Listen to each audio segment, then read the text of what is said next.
कौन चैप्टर है जी? प्रदूषण है। पढ़े थे प्रदूषण को? हाँ?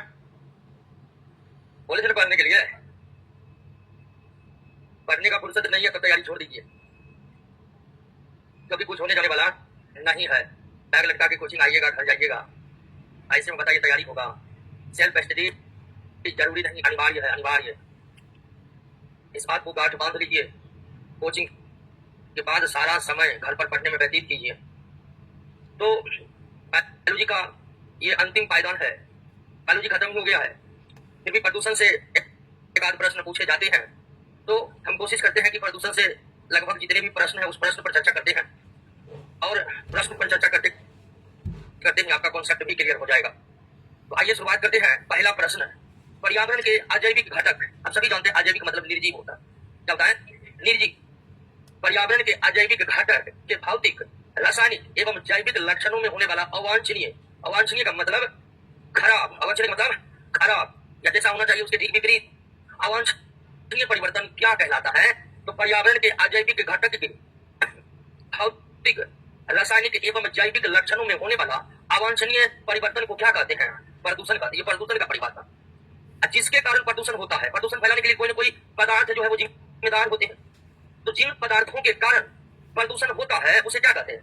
प्रदूषक कहते हैं। जिसके कारण प्रदूषण फैलता है, प्रदूषण में वृद्धि होती है, उस पदार्थ को प्रदूषक कहते हैं। बात समझ गए? पहला कोई दिक्कत? तो पर्यावरण में होने वाले अवांछनीय परिवर्तन ही क्या है? प्रदूषण है। जिसके कारण प्रदूषण फैलता है उसे क्या कहते हैं? प्रदूषक कहते हैं। चलिए पहला प्रश्न। दूसरा, निम्नलिखित में कौन सा एक जैव निम्नीकरणीय प्रदूषक नहीं है? प्रदूषक तो आप ही गए हैं, वे पदार्थ जो प्रदूषण फैलाते हैं वही क्या कहलाते हैं? प्रदूषक कहलाते हैं। तो प्रदूषक का दो श्रेणी है। प्रदूषक का दो श्रेणी है। एक जैव निम्नीकरणीय और दूसरा जैव अनिम्नीकरणीय। अनिम्नीकरणीय, बायोडिग्रेडेबल और नॉन बायोडिग्रेडेबल। तो प्रदूषक के दो श्रेणी है, एक जैव निम्नीकरणीय प्रदूषक और दूसरा जैव अनिम्नीकरणीय प्रदूषक। अब दोनों में क्या अंतर है? ऐसे प्रदूषक जो अपघटित हो जाते हैं, डिकम्पोज हो जाते हैं अथवा सड़ गल के मिट्टी में मिल जाते हैं, उसे क्या कहते हैं? जैव निम्नीकरण।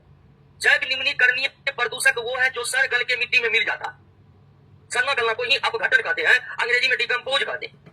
तो ऐसे प्रदूषक पदार्थ जिसका अपघटन हो जाता है अथवा जो डिकम्पोज हो जाते हैं अथवा जो सड़ गल के मिट्टी में मिल जाते हैं उसे क्या कहते हैं? जिसका ऐसा नहीं होता उसे क्या कहते हैं? जैव अनिम्नीकरणीय। ऐसे पदार्थ जो अपघटित नहीं होते, ऐसे पदार्थ जो सड़ते गलते नहीं है, उन्हें क्या कहते हैं? जैव अनिम्नीकरणीय। जैसे केले का छिलका कैसा प्रदूषक है? जैव निम्नीकरणीय, क्योंकि केले के छिलका सड़ गल के मिट्टी में मिल जाएगा। लेकिन प्लास्टिक कैसा प्रदूषक है?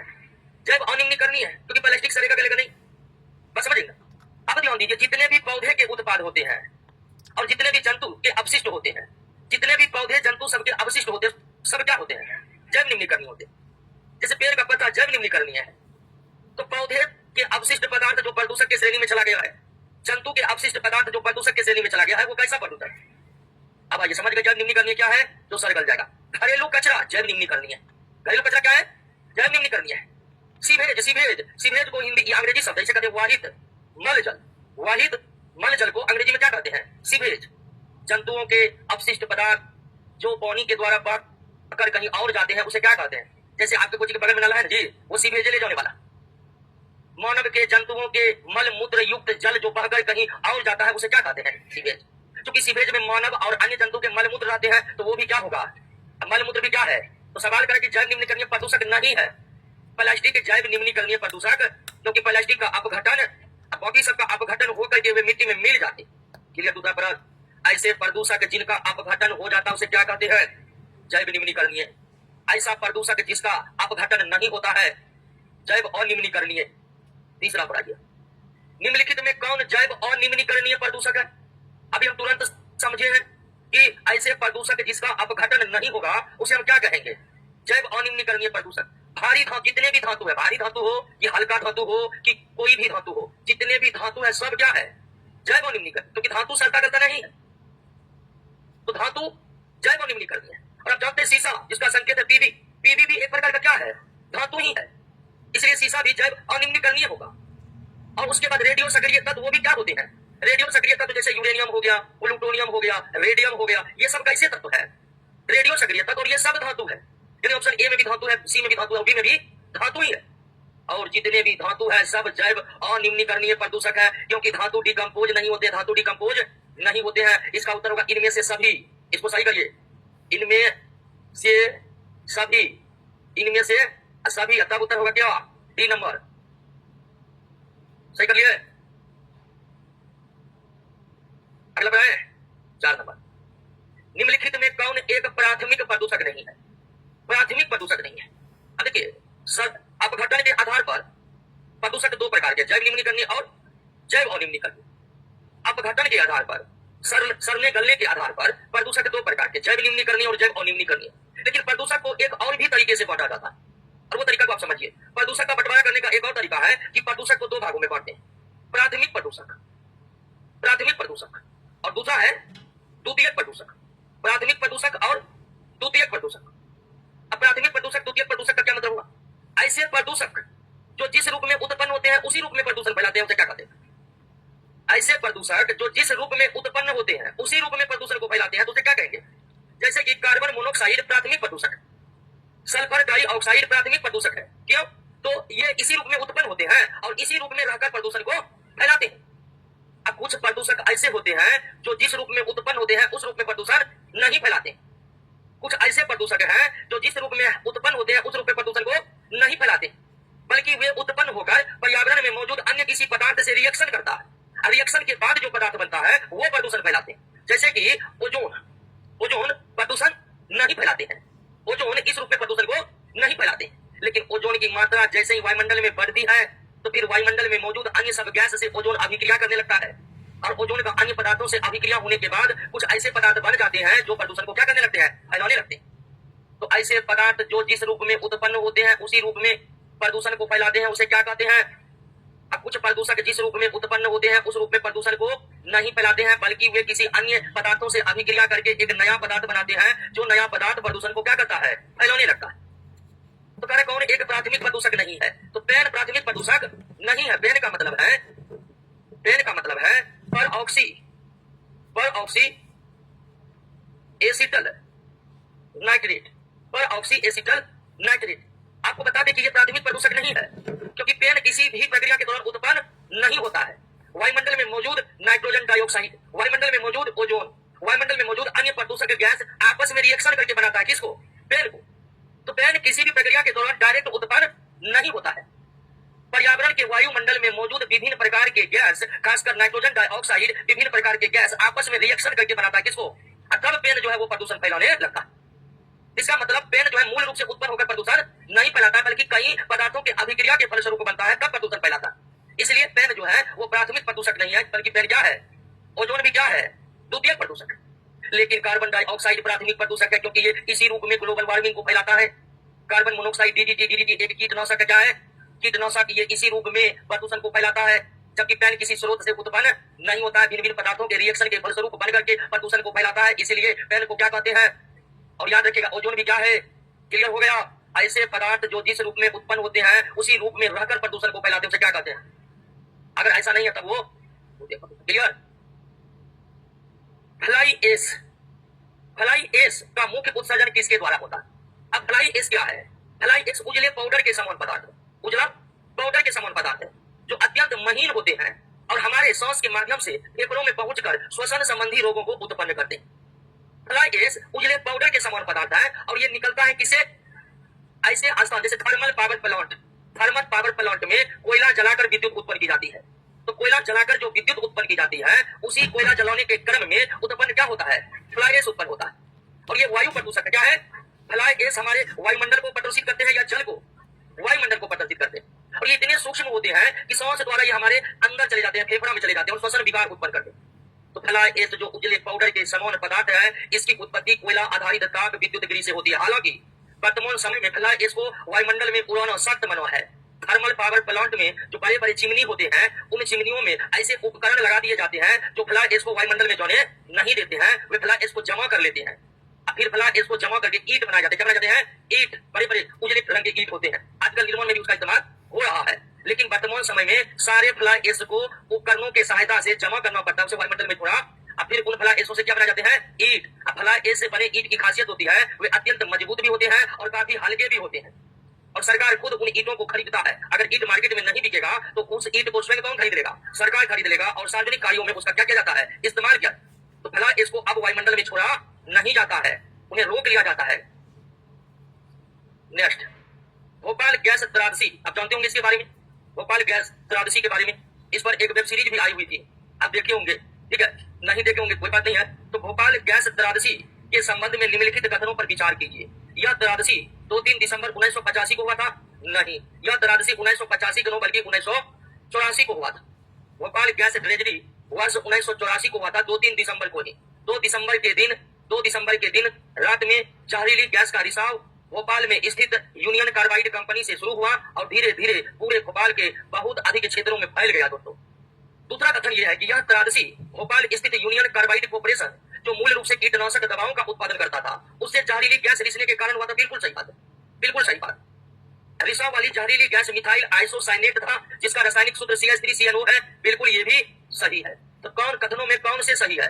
2 और 3 सही है, जबकि पहला कथन क्या है? गलत है। पहला कथन क्या है? गलत है। ये त्रासदी 2-3 दिसंबर 1984 को हुआ था, 2-3 दिसंबर 1900। निम्नलिखित कथनों पर विचार कीजिए, निम्नलिखित कथनों पर विचार कीजिए।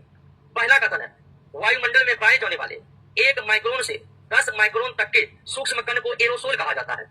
1 माइक्रोन का मतलब 1 माइक्रोमीटर ही है, 10 के पावर 6 मीटर। तो 1 माइक्रोन का मतलब 10 टू द पावर -6 मीटर होता है। और वातावरण में 1 माइक्रोन से 10 माइक्रोन तक के सूक्ष्म कणों को एरोसोल कहा जाता है। बिल्कुल ये क्या है? और एरोसोल से बड़े आकार वाले ठोस कणों को क्या कहा जाता है? धूल कहा जाता है। यानी धूल के जो कण होते हैं वो 10 माइक्रोन से बड़े होते हैं। धूल के जो कण होते हैं वो 10 माइक्रोन से बड़े होते हैं। धूल के जो कण होते हैं वो 10 माइक्रोन से बड़े होते हैं। यहाँ पर आपका दोनों कथन क्या है? सही है। और ये याद रखिएगा, एरोसोल ठोस भी हो सकते हैं, एरोसोल द्रव भी हो सकते हैं। जरूरी नहीं कि एरोसोल ठोस ही होगा, एरोसोल द्रव भी हो सकते हैं और एरोसोल गैस भी हो सकते, सॉरी द्रव भी हो सकते हैं। एरोसोल ठोस भी हो सकते हैं, एरोसोल, लेकिन धूल जिसको हम धूल कहते हैं वो धूल हमेशा क्या होता है? ठोस कण होता है। धूल हमेशा क्या होता है?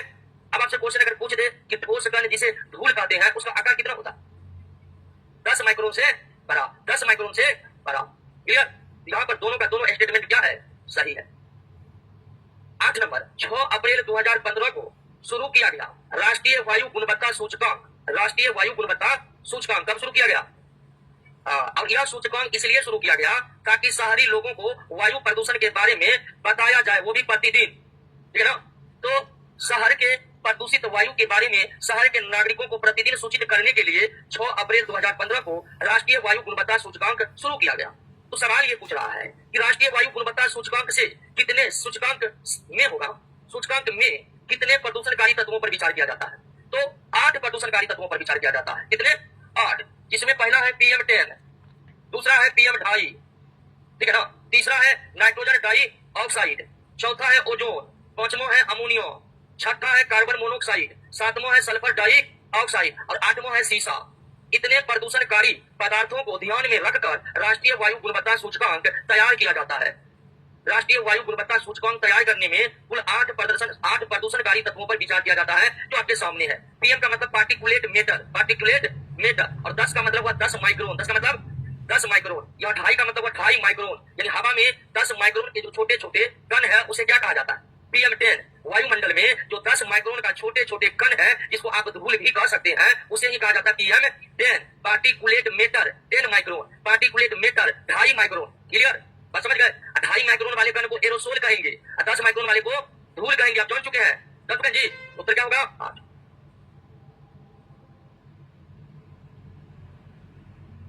ठंडा पानी खाए रखते हैं जी, नहीं हुआ बोलेगा थोड़ा गर्म कर देगा। आगे बढ़े। केंद्रीय प्रदूषण नियंत्रण बोर्ड की स्थापना 1974 में हुई है। केंद्रीय प्रदूषण नियंत्रण बोर्ड की स्थापना कब हुई? 1974 में। और आपके लिए हम एक होमवर्क दे रहे हैं, आप ये पता लगाइएगा इसका हेडक्वार्टर भारत के किस शहर में है, ठीक है ना? आप घर पर जाकर पता लगाइएगा कि केंद्रीय प्रदूषण नियंत्रण बोर्ड, ठीक है ना, इसका मुख्यालय हेडक्वार्टर भारत के किस शहर में स्थित है। आगे बढ़े। 10 नंबर, केंद्रीय प्रदूषण नियंत्रण बोर्ड ने स्थापना कब हुई? केंद्रीय प्रदूषण नियंत्रण बोर्ड ने राष्ट्रीय व्यापक वायु गुणवत्ता मापदंड में कितने प्रदूषकों को शामिल किया है? 8 प्रदूषकों, सॉरी 12 प्रदूषकों को शामिल किया है। इससे पहले आप पढ़े थे राष्ट्रीय वायु गुणवत्ता सूचकांक में 8, और ये व्यापक है। ये क्या है? तो व्यापक में 8 से बढ़ाकर कितना कर दिया गया? जो 4 बढ़ाया गया उसमें नाम है बेंजीन का। इसका 8 पहले था, 9 बेंजीन, 10 निकेल, 11 में है बेंजोपाइरीन, और 12 में है आर्सेनिक।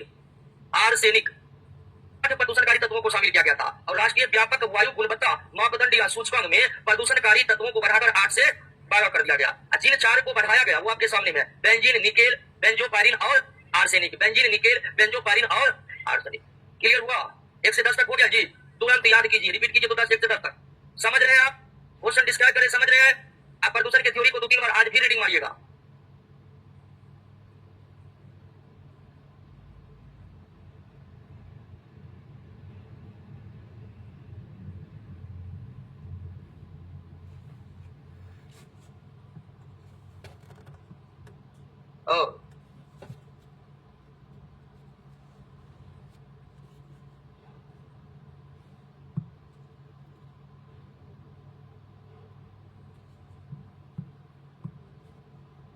निम्नलिखित कथनों पर विचार कीजिए। वायुमंडल में प्राकृतिक रूप से पाए जाने वाले ग्रीन हाउस गैस पृथ्वी के सतह को गर्म एवं रहने योग्य बनाती है।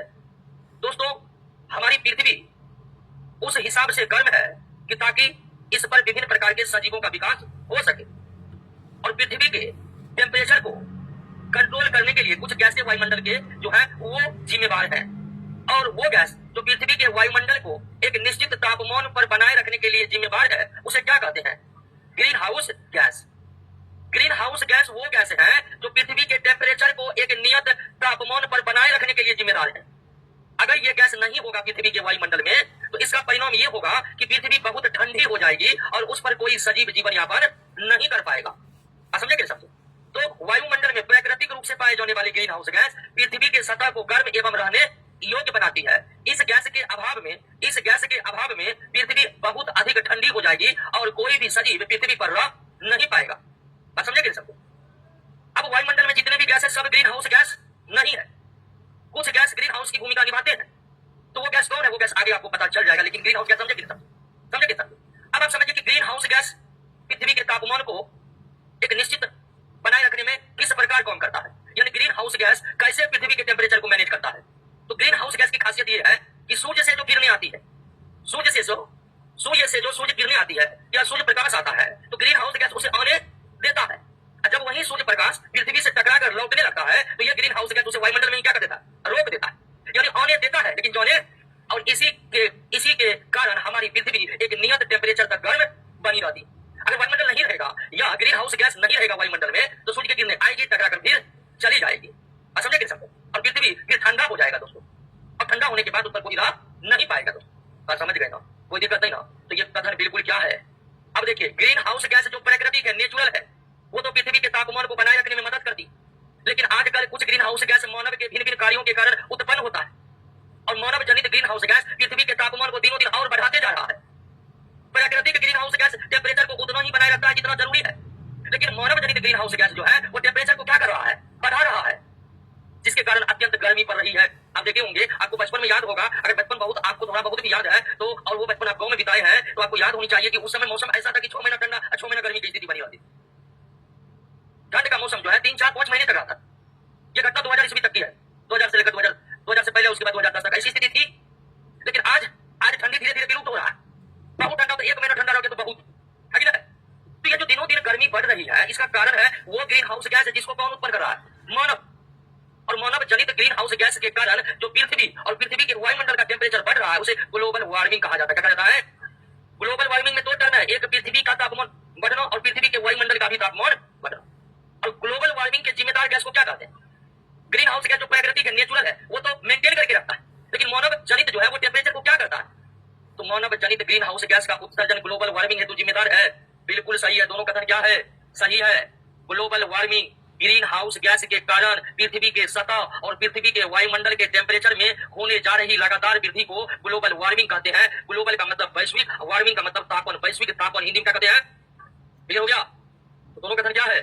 ग्लोबल वार्मिंग के लिए मुख्य रूप से जिम्मेदार कौन है? ध्यान रखिए, कार्बन डाइऑक्साइड की मात्रा वायुमंडल में कितनी है? 0.03%।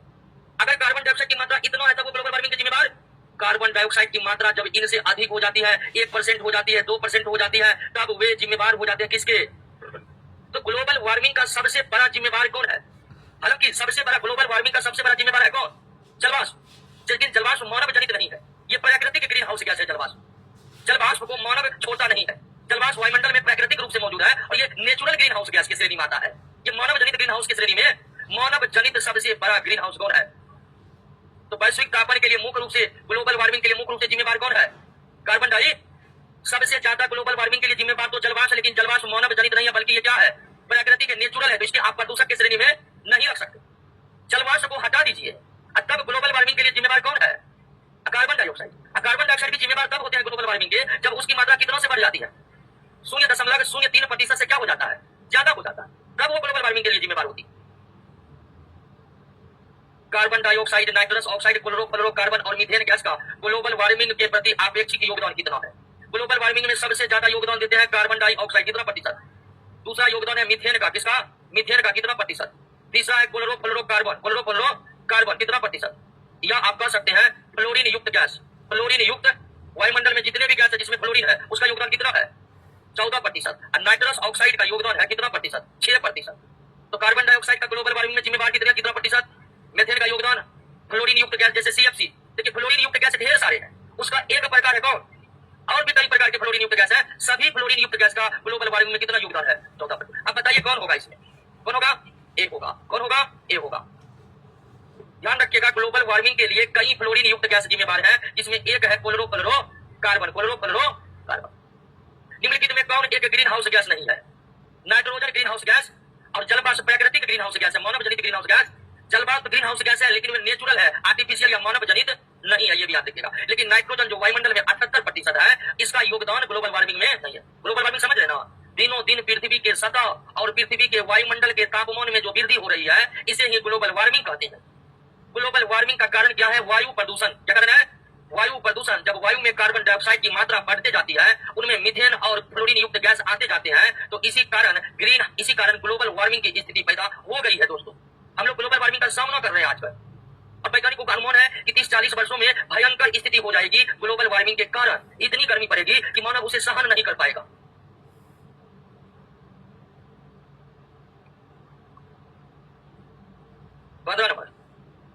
वायुमंडलीय कार्बन जब तटीय एवं समुद्री परितंत्रों में, वायुमंडलीय कार्बन जब तटीय एवं समुद्री परितंत्रों में जमा हो जाते हैं तो उसे क्या कहते हैं? Blue carbon. और एक है ग्रीन कार्बन। क्या है? Green carbon. वायुमंडलीय कार्बन डाइऑक्साइड जिसका उपयोग पौधे प्रकाश संश्लेषण में कर लेते हैं, प्रकाश संश्लेषण में कर लेते हैं, उसे ग्रीन कार्बन कहते हैं। उसे क्या कहते हैं? कार्बन। अब यहां पर लिखे कार्बन डाइऑक्साइड, यहां पर हम आपको बता रहे कार्बन, तो आप कंफ्यूज मत करिएगा। कार्बन डाइऑक्साइड में कार्बन की मौजूदगी है। तो वायुमंडलीय कार्बन डाइऑक्साइड जिसका उपयोग पौधे प्रकाश संश्लेषण में कर लेते हैं, उसे ग्रीन कार्बन कहते हैं। क्या कहते हैं? ग्रीन कार्बन कहते हैं। वायुमंडलीय कार्बन जब तटीय एवं समुद्री परितंत्र में जमा हो जाते हैं तो उस कार्बन को क्या कहते हैं? जो कार्बन पौधे के प्रकाश संश्लेषण में इस्तेमाल हो जाता है उसे ग्रीन कार्बन कहते हैं। और काला कार्बन का मतलब कालिक। कालिक आप सुने होंगे या जानते होंगे।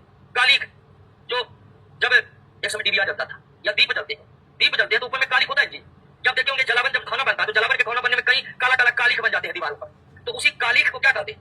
काला कार्बन कहते हैं। तो जो कार्बन समुद्र में जमा हो गया, जो कार्बन पौधा प्रकाश संश्लेषण में यूज कर लिया, अब कालिक जो पेट्रोलियम पदार्थ या अन्य किसी ईंधन के जलने से उत्पन्न होते हैं उसे क्या कहते हैं? ग्रीन कार्बन अच्छा कार्बन हुआ, ब्लू कार्बन भी अच्छा कार्बन हुआ, लेकिन काला कार्बन अच्छा कार्बन ये प्रदूषक की श्रेणी में आता है। ग्रीन कार्बन प्रदूषक की श्रेणी में नहीं आता है। ब्लू कार्बन भी प्रदूषक की श्रेणी में, लेकिन काला कार्बन प्रदूषक की श्रेणी में आता है। हमारे कई दोस्त कह रहे थ्योरी नहीं होगा, थ्योरी ऑब्जेक्टिव हम साथ लेकर चल रहे हैं। ऐसा आपको लगा कि हम थ्योरी नहीं कर पा रहे हैं? एक एक बातों को समझाते हुए आगे बढ़े दोस्तों। ठीक है, 16 नंबर है। अब 15 को जो बताए उसी आधार पर 16 बनेगा। काला कार्बन तथा ग्रीन कार्बन प्रकाश का अवशोषण कर वैश्विक तापन ग्लोबल वार्मिंग में सहयोग देता है। ग्लोबल वार्मिंग में सहयोग कौन देता है? ग्रीन कार्बन तो अच्छा कार्बन है। ग्रीन कार्बन तो वायुमंडल में रहता ही नहीं है। ग्रीन कार्बन तो पौधा अपने अंदर ले लेता है प्रकाश संश्लेषण के दौरान। तो ग्रीन कार्बन जब पौधा अपने अंदर ले लिया है प्रकाश संश्लेषण द्वारा, तो ग्लोबल वार्मिंग के लिए जिम्मेदार होगा। ग्लोबल वार्मिंग के लिए जिम्मेदार कौन है? इसलिए यह कथन क्या है? गलत है। ग्रीन कार्बन तथा ब्लू कार्बन वातावरण से ग्रीन हाउस गैस को कम करने में मदद करते हैं। बिल्कुल, ग्रीन कार्बन चला गया पौधा के अंदर, ब्लू कार्बन चला गया समुद्र के, तो वायुमंडल से दूर हो गया कि हो गया? अब वायुमंडल से दूर हो गया तो ग्रीन हाउस गैस को कम करने में मदद करेगा कि करेगा? तो दूसरा कथन बिल्कुल क्या है? सही है कि ग्रीन कार्बन तथा ब्लू कार्बन वातावरण से ग्रीन हाउस गैस को कम करने में मदद करता है, लेकिन काला कार्बन ग्रीन हाउस गैस को बढ़ावा देता है। दोस्तों, पहला कथन गलत है और दूसरा सही है। दूसरा सही है। नेक्स्ट, हरित गृह होगा या ग्रह नहीं होगा। हरित गृह प्रभाव यानी green house effect. Green house effect और ग्लोबल वार्मिंग दोनों एक ही बात है, बात समझे कि नहीं? तो हरित गृह प्रभाव तथा ग्लोबल वार्मिंग को नियंत्रित करने के लिए कौन सा उपाय किया जाना चाहिए? तो ग्रीन हाउस गैस हरित गृह प्रभाव या ग्रीन हाउस इफेक्ट या ग्लोबल वार्मिंग के लिए जिम्मेदार है वायु प्रदूषण। कौन जिम्मेदार है? तो इन्हें रोकने के लिए हमें वो सब कार्य करनी चाहिए जिससे वायु प्रदूषण में कमी आए और वो खत्म हो। बात समझे कि समझे? ग्लोबल वार्मिंग के लिए या हरित गृह प्रभाव, हरित गृह प्रभाव समझ रहे हैं ना? देखिए, हरित गृह प्रभाव एक होता है कांच घर, ठीक है ना, ग्रीन हाउस। अब मान लीजिए ग्रीन हाउस है, ये क्या है?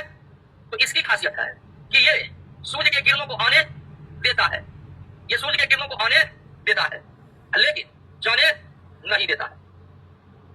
और इस घर का इस्तेमाल ठंडे क्षेत्रों में सब्जी उगाने के लिए या अन्य किसी प्रकार के फसल उगाने के लिए किया जाता है। ऐसे देश जहां सालों भर ठंडे पड़ते रहता है, तो वहां सब सब्जी उगाने के लिए किसका इस्तेमाल होता है? और इसकी खासियत एक सूर्य का प्रकाश आएगा लेकिन जाएगा, तो ये अंदर में पूरा क्या हो जाएगा? गर्म हो जाएगा। गर्म हो जाएगा तो वहां पर सब्जी सब उगाने के लिए बेहतर वातावरण मिल सकता है। बात समझे कि नहीं? तो ग्रीन हाउस ग्रीन हाउस एक ऐसा घर, ऐसा कांच का बना घर होता है जिसका इस्तेमाल ठंडे क्षेत्र में सब्जी या अन्य फसल को उगाने में किया जाता है, क्योंकि इस घर का टेम्परेचर आसपास के टेम्परेचर से ज्यादा हो जाता है। क्यों? तो आने देता है सूर्य की किरणों को लेकिन जाने नहीं देता। हमारे पृथ्वी के वायुमंडल में जो कार्बन डाइऑक्साइड है, जो मीथेन है, क्लोरोफ्लोरोकार्बन है, नाइट्रस ऑक्साइड है, ये वायुमंडल गैस पृथ्वी को ही क्या बना दिया है? ये सब जो गैस है ये हमारे पृथ्वी को ही कन्वर्ट कर दिया। किसमें? ये सब गैस सूर्य के प्रकाश को आने देता है और पृथ्वी से टकराकर जब वो जाने लगती है तो उसे जाने। बात समझ गए ना? तो ग्रीन हाउस वास्तव में कांच का बना घर है और इसकी क्या खासियत होगी समझे कि नहीं? और वायुमंडल में जो मौजूद है ये सब प्रदूषक गैस, इस गैस की खासियत है कि हमारे पूरे पृथ्वी को ही क्या बना दिया है। तो जिस तरह से ग्रीन हाउस गर्म होता है उसी तरह से हमारी पृथ्वी गर्म हो रही है। किनके कारण? इन सब के कारण। तो समझे ना? ग्रीन हाउस समझे कि नहीं समझे? और हमारी पृथ्वी कैसे ग्रीन हाउस बन गया है उस बात को समझे कि नहीं समझे? अब पृथ्वी ग्रीन हाउस बन गया है तो मतलब पृथ्वी गर्म हो गया, तो उसे ही कहा जाता है ग्लोबल वार्मिंग। तो इसको आप कम करिएगा, तो इसको कम करने के लिए हर वो उपाय करने पड़ेंगे जो वायु प्रदूषण को क्या करे? कम करे। बताइए क्या होगा? सभी होगा। जीवाश्म ईंधन को कम से कम प्रयोग। जीवाश्म ईंधन जैसे कोयला, पेट्रोलियम, ठीक है, कोयला, पेट्रोलियम, ये सब क्या है? जीवाश्म ईंधन है। इसमें जीवों के अंश है, इसलिए इसे जीवाश्म ईंधन कहते हैं। वृक्षारोपण में वृद्धि तथा वनोन्मूलन में कमी। ऊर्जा दक्षता में सुधार का क्या मतलब हुआ? ऊर्जा दक्षता का सुधार का मतलब हुआ कि जलावन का उपयोग करते थे तो पूरा प्रदूषण फैलता था, धुआं होता था, लेकिन उसके जगह हम एलपीजी का इस्तेमाल करेंगे तो धुआं बहुत। तो जलावन के जगह एलपीजी का इस्तेमाल क्या हुआ? ऊर्जा दक्षता में एलपीजी के जगह हम जब सौर ऊर्जा का इस्तेमाल करेंगे तो ऊर्जा दक्षता में बहुत अधिक सुधार हो गया। तो ऊर्जा दक्षता में सुधार का मतलब समझे? ऊर्जा दक्षता में सुधार का तात्पर्य यह है कि हम ऐसे ऊर्जा स्रोत का इस्तेमाल करें जो कम से कम धुआं फैलाए या कम से कम वायु प्रदूषित करे। समझ गए? तो इनमें से सभी। नेक्स्ट, कार्बन क्रेडिट एक व्यापार योग्य प्रमाण पत्र है जो धारक को कितना कार्बन डाइऑक्साइड के उत्सर्जन का अधिकार देता है। 1 carbon credit equal to 1 ton carbon dioxide. और यहां पर एक और बात, 1 carbon credit equal to 1 ton carbon या 1 टन कार्बन डाइऑक्साइड के बराबर प्रदूषण फैलाने वाली अन्य गैस। तो एक carbon credit 1 ton carbon dioxide या 1 टन कार्बन डाइऑक्साइड जितना प्रदूषण फैलाएगा उतना ही प्रदूषण फैलाने वाली अन्य गैस को भी हम क्या कहते हैं? एक कार्बन क्रेडिट। नेक्स्ट, वायु में कार्बन डाइऑक्साइड की बढ़ती हुई मात्रा से वायुमंडल का तापमान धीरे धीरे बढ़ रहा है। और ऐसा क्यों? आप जान ही रहे हैं, होने देंगे लेकिन जाने नहीं देंगे। यही कार्बन डाइऑक्साइड की खासियत है। आइए लेकिन जाइए नहीं, यही वायुमंडल में भराइए और फिर उसे गर्म करिए। यानी कार्बन डाइऑक्साइड को पृथ्वी का कंबल कहा जाता है। कंबल, ठंड के मौसम में जो हम कंबल ओढ़ते हैं उसकी क्या खासियत होती है? कंबल जो है शरीर के गर्मी को बाहर जाने नहीं देता है, जिसके कारण अंदर यानी कंबल के अंदर बहुत अधिक गर्मी पैदा हो जाती है। अब हम कहते हैं कि कंबल है ब्राउंडेड। ठीक जिस तरह से ठंड के मौसम में हमें कंबल सुरक्षा देता है, या ठंड के मौसम में जो काम कंबल हमारे लिए करते हैं वही काम पृथ्वी के लिए कौन कर रहा है? Carbon dioxide. क्योंकि कार्बन डाइऑक्साइड सौर विकिरण के अवरक्त अंश को क्या कर लेता? अवशोषित कर लेता, उसे लौटने देता ही नहीं है। होगा। नेक्स्ट, निम्नलिखित कथनों पर विचार कीजिए। लघु तरंगदैर्घ्य के लिए हरित गृह गैस एक आवरण का काम करती है, ये इन तरंगों को गुजरने नहीं देती है, ये गलत है, ये गलत है। देखिए, जो ग्रीन हाउस गैस है, जो ग्रीन हाउस गैस है वो आने देती है, और सूर्य का प्रकाश जो आने वाली है, सूर्य का प्रकाश जो आने वाली है वो लघु तरंगदैर्घ्य वाला होता है, उसका वेवलेंथ छोटा होता है आने वाली प्रकाश की रफ्तार, और टकराकर जो लौटती है, ध्यान दीजिएगा, टकराकर जो लौटती है, टकराकर जो लौटती है, टकराकर जो लौटती है वो लौटती नहीं है, और ये लौटने वाला जो होता है ये क्या होता है? दीर्घ तरंगदैर्घ्य होता है। यानी आने वाले सूर्य के प्रकाश का वेवलेंथ छोटा होता है और टकराकर जाने वाले का वेवलेंथ बड़ा होता है, मतलब अधिक होता है। वेवलेंथ का ऐसा ही मतलब क्या है? मीटर है, लेकिन इसे एंगस्ट्रॉम में भी मापा, एक एंगस्ट्रॉम बराबर होता है 10 के पावर माइनस 10। तो तरंगदैर्घ्य जिसको अंग्रेजी में वेवलेंथ कहते हैं उसका ऐसा ही मतलब क्या है, लेकिन ये इतने छोटे हैं कि इसे किसमें मापा जाता है? तो ग्रीन हाउस गैस जो है वो सूर्य से होने वाले लघु तरंगदैर्घ्य को आने देती है, लेकिन टकराकर लघु तरंगदैर्घ्य जब पृथ्वी से टकराकर परावर्तित होगी तो उसका तरंगदैर्घ्य पहले से बढ़ जाता है, और वे बढ़े हुए तरंगदैर्घ्य वाले विकिरण को या सूर्य के प्रकाश को जाने नहीं, तो छोटा वाला आएगा लेकिन बड़ा वाला जाएगा। लघु तरंगदैर्घ्य आ सकता है लेकिन दीर्घ तरंगदैर्घ्य जा नहीं सकता है। अब आप पढ़िए इस दोनों कथन को। दीर्घ तरंग हरित गृह गैसों से पारगम होती है, मतलब पार हो जाती है, तो ये भी क्या है, ये भी क्या है, तो दोनों कथन क्या है? गलत है, वो डी होगा। नेक्स्ट, किस वर्ष यह प्रकाश में आया कि क्लोरोफ्लोरोकार्बन समताप मंडल के ओजोन के औसत सांद्रण में कमी ला रहे हैं? तो प्रकाश में आया 1900, कब प्रकाश में आया? आप जानते हैं कि समताप मंडल में ओजोन गैस की मौजूदगी है, और ओजोन गैस का काम होता है सूर्य से आने वाली हानिकारक पराबैंगनी किरणों को क्या करना? रोकना। लेकिन वायु प्रदूषण के कारण समताप मंडल के ओजोन परत में भी लगातार क्या रही है? कमी आ रही है। इसका पता सबसे पहले कब लगा? हाँ, और पता लगाने वाले थे शेरवुड रॉलैंड तथा मारियो मोलिनो, ठीक है ना। 1974 में शेरवुड रॉलैंड और मारियो मोलिनो ने यह पता लगाया कि समताप मंडल के जो ओजोन परत है उसमें कमी आ रही है। सन 1974 में शेरवुड रॉलैंड और मारियो मोलिनो ने यह पता लगाया पहली बार कि समताप मंडल में मौजूद ओजोन परत में क्या रही है? कमी आ रही है। अंटार्कटिका के ऊपर बने ओजोन छिद्र का पता चला कब? 1985 में चला। ओजोन छिद्र वास्तव में कोई छिद्र नहीं है, तो क्या है ये कल बताएंगे दोस्तों।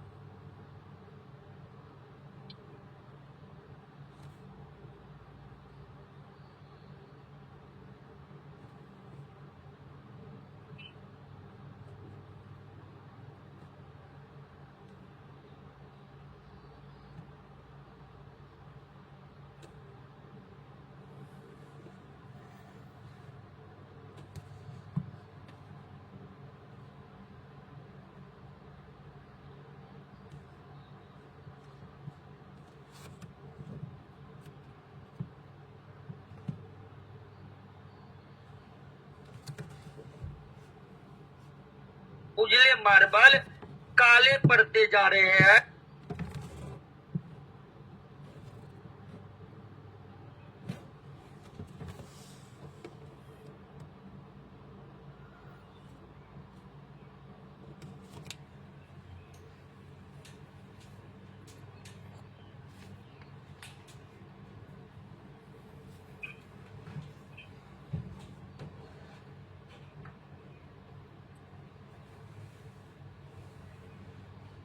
चलिए शांत हो जाइए।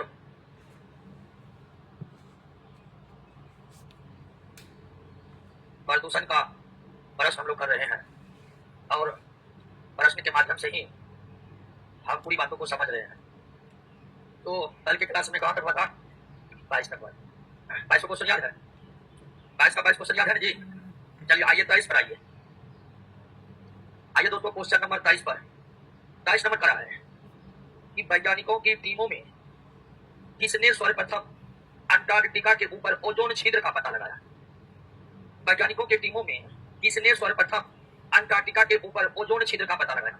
अंटार्कटिका ध्रुवीय क्षेत्र है, दक्षिण ध्रुवीय क्षेत्र को ही अंटार्कटिका कहते हैं, और उसके ऊपर इसे पिछले प्रश्न में पढ़ चुके हैं कि 1985 में ये पता लगा कि अंटार्कटिका के ऊपर क्या बना हुआ है? ओजोन छिद्र। और इसका पता कौन लगाया? ब्रिटिश टीम ने लगाया। और ब्रिटिश टीम के जो प्रमुख वैज्ञानिक थे उसका नाम था जोसेफ अरमन। क्या नाम था? जोसेफ अरमन। जिस ब्रिटिश टीम ने अंटार्कटिका के ऊपर ओजोन छिद्र का पता लगाया, उस ब्रिटिश टीम के प्रमुख वैज्ञानिक कौन थे? जोसेफ फरमन थे। जोसेफ फरमन ही ब्रिटिश टीम का नेतृत्व कर रहे थे और इनके ही नेतृत्व में अंटार्कटिका के ऊपर ओजोन छिद्र का पता लगा। अब ध्यान दीजिए दोस्तों एक बात और, कि ओजोन छिद्र वास्तव में कोई छिद्र नहीं है। ओजोन छिद्र वास्तव में कोई छिद्र नहीं है। किसी भी स्थान पर ओजोन परत की मोटाई, ओजोन परत की जो मोटाई होनी चाहिए वो मोटाई होनी चाहिए 300 Dobson unit. 300 Dobson unit ozone परत की मोटाई किसमें मापी जाती है? डॉब्सन यूनिट में मापी जाती है। किसमें मापी जाती है? तो किसी भी स्थान पर ओजोन परत की मोटाई कितनी होनी चाहिए? 300 डॉब्सन यूनिट होनी चाहिए। ओजोन परत को किसमें मापा जाता है? डॉब्सन यूनिट में मापा जाता है। और ये भी जानिए कि एक डॉब्सन बराबर होता है 0.01 मिलीमीटर। ओजोन की इतनी मोटी परत को हम क्या कहते हैं? एक डॉब्सन कहते हैं। ओजोन की 0.1 मिलीमीटर मोटी परत को क्या कहते हैं? एक डॉब्सन कहते हैं। और किसी भी स्थान पर ओजोन परत की मोटाई कितनी होनी चाहिए? 300 डॉब्सन यूनिट होनी चाहिए। लेकिन अगर किसी भी स्थान पर ओजोन परत की मोटाई 220 डॉब्सन यूनिट से कम हो जाए, 220 डॉब्सन यूनिट से क्या हो जाए? कम हो जाए, तब हम इसे कहते हैं ओजोन छिद्र। तब इसे क्या कहते हैं? ओजोन छिद्र कहते हैं। तो ओजोन छिद्र का मतलब है ओजोन परत का पतला हो जाना। आप समझे कि नहीं समझे? ओजोन छिद्र वास्तव में कोई छिद्र नहीं है। ओजोन परत का पतला हो जाना ही क्या कहलाता है? ओजोन छिद्र कहलाता है। बात समझ गए ना? एक बार फिर समझिए, ओजोन छिद्र वास्तव में कोई छिद्र नहीं है। जब ओजोन परत बहुत पतला हो जाता है, जब ओजोन परत बहुत पतला हो जाता है, तब उस पतले ओजोन परत को ही क्या कहा जाता है? और कितना पतला हो जाता है? जहां कहीं भी ओजोन परत की मोटाई 220 डॉब्सन यूनिट से कम हो जाएगा, उसे क्या कहा जाएगा? और ऐसा स्थिति कहां बना है जिसका पता कब चला और ये पता किसने लगाया? एक स्वस्थ ओजोन परत की मोटाई कितनी होती है? लेकिन जब 220 डॉब्सन यूनिट से पतली हो जाए ओजोन परत तो उसे क्या कहते हैं? क्लियर? कोई दिक्कत? चलिए आगे आते। अभी तुरंत बताए, एक डॉब्सन यूनिट शुद्ध ओजोन के कितने मोटाई के बराबर होते? 0.01 मिलीमीटर। 0.01 मिलीमीटर मोटी ओजोन परत को एक डॉब्सन कहते हैं। नेक्स्ट, वायुमंडल में उपस्थित ओजोन परत सूर्य से आने वाली किस प्रकार के खतरनाक विकिरण को रोक लेता है? तो जो पराबैंगनी किरणें सूर्य से आती है, उन पराबैंगनी किरणों के 3 प्रकार है, पराबैंगनी ए, पराबैंगनी बी और पराबैंगनी सी। इसमें खतरनाक जो है जिसे ओजोन परत रोकता है वो कौन है? बी है। जिस खतरनाक पराबैंगनी किरणों को ओजोन परत रोक लेती है वो आपका कौन है? पराबैंगनी बी है। कौन है दोस्तों? चलिए इसको याद रखना है। पिछला तो पिछला लगता है, अभी भी लग जब भी निम्नलिखित कथनों पर विचार कीजिए। निम्नलिखित कथनों पर विचार कीजिए। पहला कथन, अब इस क्वेश्चन को बनाइए। तो ये क्वेश्चन समझा चुके हैं, क्या होगा इसका उत्तर? पहले पढ़िए सवाल को। ओजोन छिद्र वास्तव में कोई छिद्र नहीं है। बिल्कुल सही बात है, ओजोन छिद्र वास्तव में कोई छिद्र नहीं। अंटार्कटिका के ओजोन परत के क्षरण को ओजोन छिद्र की संज्ञा दी गई है। बिल्कुल दोनों का कथन क्या है? सही है। जब ओजोन परत में क्षरण होने लगता है और ओजोन परत काफी पतला हो जाता है तो उसे ही क्या कहा जाता है? ओजोन छिद्र कहा जाता है। क्या कहा जाता है? नेक्स्ट, ओजोन विघटनकारी क्षमता के आधार पर पदार्थों का सही क्रम कौन है? आप जानते हैं कि ओजोन परत का दिनों दिन क्षरण होते जा रहा है और ओजोन परत के क्षरण के लिए जिम्मेदार कौन है? तो जिम्मेदार है प्रमुख गैस, वायु को प्रदूषित करने वाली बहुत से गैस है जो ओजोन परत को क्षरण करने के लिए जिम्मेदार है। यानी ओजोन परत का क्षरण वायु प्रदूषण के कारण हो रहा। ओजोन परत का क्षरण किस प्रदूषण के कारण हो रहा है? वायु प्रदूषण। प्रदूषण के कई रूप है, वायु प्रदूषण, जल प्रदूषण, भूमि प्रदूषण, ध्वनि प्रदूषण। तो ओजोन क्षरण जो हो रहा है या ओजोन परत की मोटाई जो कम हो रहा है वो किस प्रदूषण के परिणाम है? वायु प्रदूषण के परिणाम है।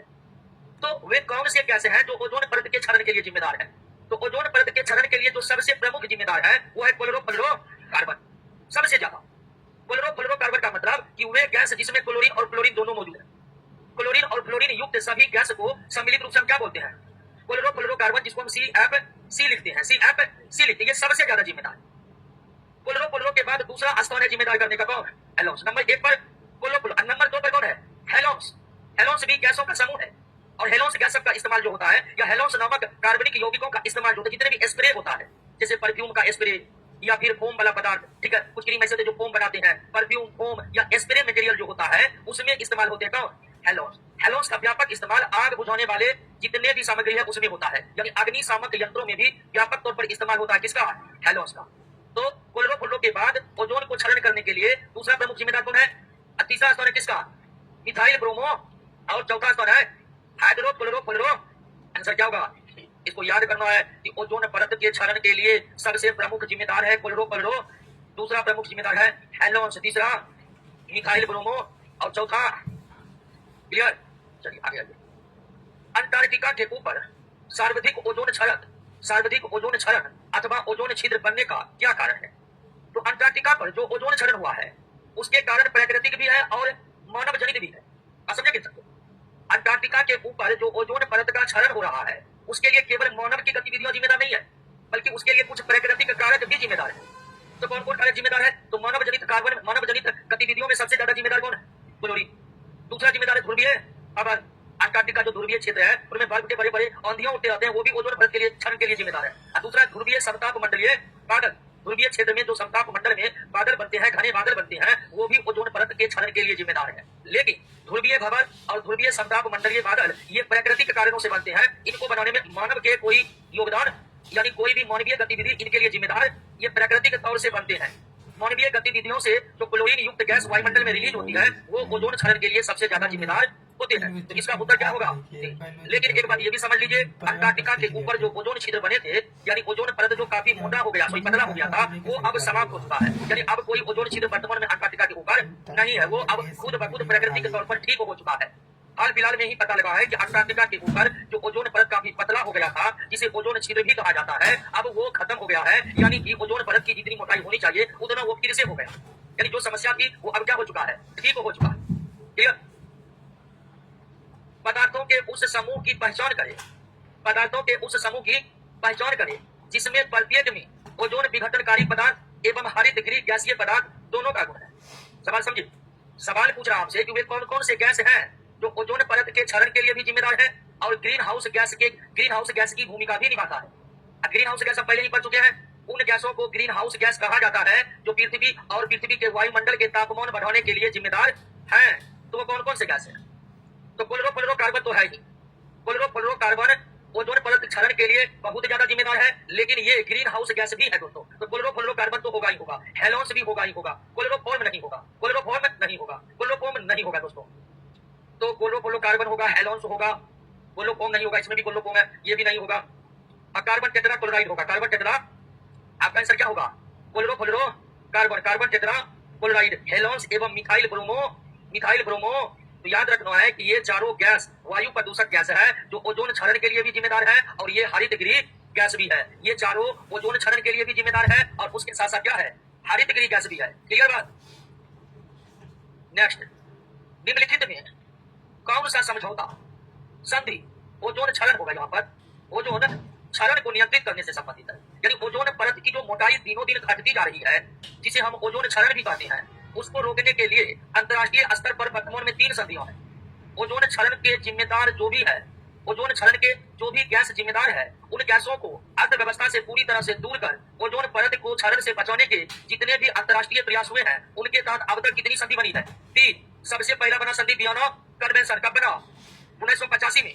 लेकिन वियना कन्वेंशन में कोई बाध्यकारी समझौता नहीं हुआ था, यानी ओजोन परत क्षरण को रोकने के लिए ये कन्वेंशन हुआ, लेकिन इसमें ऐसे कोई व्यवस्था नहीं थी जो देशों को ओजोन परत के क्षरण के जिम्मेदार गैस के उत्सर्जन को रोकने के लिए बाध्य करे। तो ये कन्वेंशन लागू तो हुआ, लेकिन इसका कोई असर नहीं हुआ। इसलिए उसके बाद एक और संधि हुई, मॉन्ट्रियल प्रोटोकॉल, और इस प्रोटोकॉल में वे तमाम व्यवस्थाएं की गई और इसमें यह व्यवस्था थी कि इनमें जो बातें थी वो सब मानने के लिए देश बाध्य थे, लेकिन इस कन्वेंशन में जो बातें थी उसको देश मानने के लिए बाध्य नहीं था। तो मॉन्ट्रियल प्रोटोकॉल बनाया गया, लेकिन मॉन्ट्रियल प्रोटोकॉल में जो 1987 में पास हुआ था, इसमें केवल किस पर विचार किया गया था? CFC पर ही विचार किया गया। यानी इस प्रोटोकॉल में सभी देशों के लिए ये बाध्य बना दिया गया कि वे इन गैसों का पूरी तरह से उपयोग बंद कर दें। तो इस प्रोटोकॉल में केवल CFC गैस के उत्सर्जन पर रोक लगाने की बात थी, लेकिन इसका कमी यह था कि ओजोन क्षरण के जिम्मेदार अन्य जो गैस है उसके उत्सर्जन को रोकने के लिए देश पर कोई बाध्यता नहीं रखी गई थी। इसलिए आगे चलकर एक और समझौता बना, कौन? किगाली समझौता। और किगाली समझौता 2016 में CFC के अतिरिक्त अन्य सभी गैसों के उत्सर्जन रोकने की बात कही गई जो ओजोन क्षरण के लिए क्या थे? जिम्मेदार थे। तो वर्तमान में जो ये तीनों संधियां या प्रोटोकॉल जो है ये ओजोन क्षरण को रोकने के लिए ही बना है। इनमें से सभी, वियना ऑस्ट्रिया की राजधानी है, मॉन्ट्रियल कनाडा में है, किगाली रवांडा में है। क्लियर? तो ये तीनों समझौता किस उद्देश्य से बनाए गए हैं? ओजोन क्षरण रोकने के लिए। सबसे पहले बना वियना मॉन्ट्रियल और उसके बाद किगाली। क्लियर?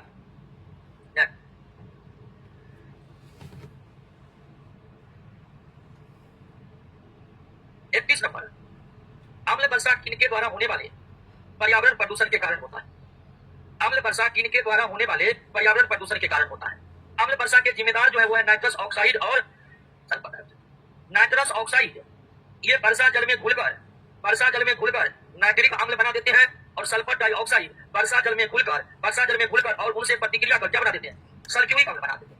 तो अम्ल वर्षा मतलब वो वर्षा जिसमें अम्ल की मौजूदगी है, जब वर्षा जल का पीएच मान 5.6 से कम हो जाए, जब वर्षा जल का पीएच मान 5.6 से कम हो जाए, तब ऐसे वर्षा को क्या कहते हैं? अम्ल वर्षा। अम्ल वर्षा में कौन कौन अम्ल होते हैं? नाइट्रिक अम्ल और सल्फ्यूरिक अम्ल होते हैं। नाइट्रिक अम्ल बनता है नाइट्रस ऑक्साइड का वर्षा जल में घुलने के बाद, और सल्फ्यूरिक अम्ल बनता है सल्फर डाइऑक्साइड से वर्षा जल में घुलने के बाद। समझ गए ना? तो अम्ल वर्षा के लिए जो प्रमुख रूप से जिम्मेदार है वे है नाइट्रस ऑक्साइड और सल्फर डाइऑक्साइड। अम्ल वर्षा उस वर्षा को कहा जाता है जिस वर्षा जल का पीएच मान 5.6 से, और वर्षा जल में ज्यादा मात्रा में कौन आता है? सल्फ्यूरिक अम्ल। ये दोनों अम्ल होते हैं, लेकिन ज्यादा कौन होते हैं? यानी अम्ल वर्षा में सर्वाधिक मात्रा में कौन अम्ल होता है? सल्फ्यूरिक अम्ल होता है। सर्वाधिक मात्रा में कौन अम्ल? क्लियर हो गया? नेक्स्ट बताइएगा, अम्ल वर्षा हेतु जिम्मेदार कौन है? तो सल्फर डाइऑक्साइड जिम्मेदार भी, नाइट्रोजन ऑक्साइड, लेकिन और उसके साथ साथ थोड़ा जिम्मेदार कौन है? फॉर्मिका। हालांकि इसकी भूमिका बहुत ज्यादा नहीं है, लेकिन फिर भी है, इसलिए हमारा आंसर यहाँ पर क्या होगा? ठीक है, अगर हमें पूछता कि अम्ल वर्षा है तो मुख्य रूप से जिम्मेदार कौन है, तो मुख्य रूप से तो ही जिम्मेदार है, लेकिन इसके साथ साथ अम्ल वर्षा के लिए जिम्मेदार थोड़ा है फॉर्मिका। अब फॉर्मिक अम्ल हमारे वायुमंडल में कहां से आता है? सल्फर डाइऑक्साइड तो कोयला जलाने से आता है। थर्मल पावर प्लांट में कोयला जलाकर जो विद्युत उत्पन्न की जाती है, उसी कोयला जलाने के दौरान वायुमंडल में आता है कौन? Sulphur dioxide.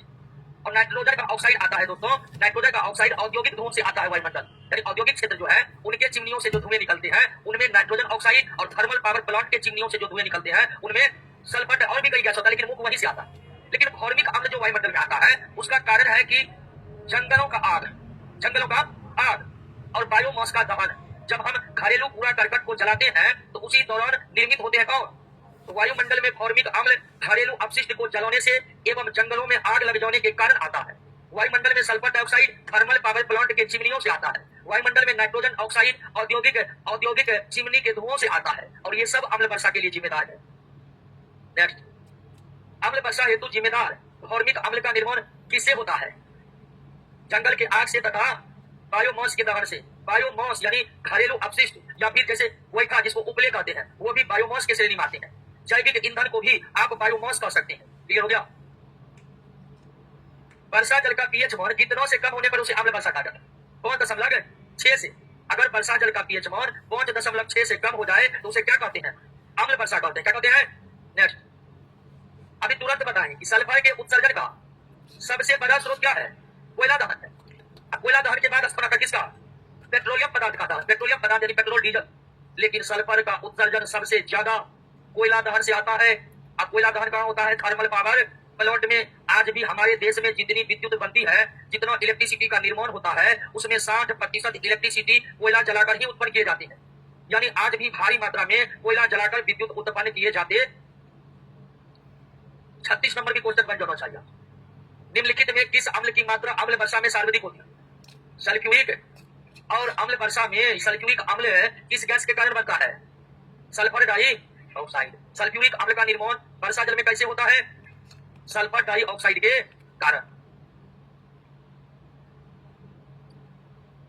नेक्स्ट, भूमंडलीय तापन के कारण समुद्री जल के पीएच मान में निरंतर कमी हो रही है। इसका क्या कारण है? ग्लोबल वार्मिंग के कारण समुद्री जल के पीएच मान में निरंतर कमी आ रही है। इसका क्या कारण है?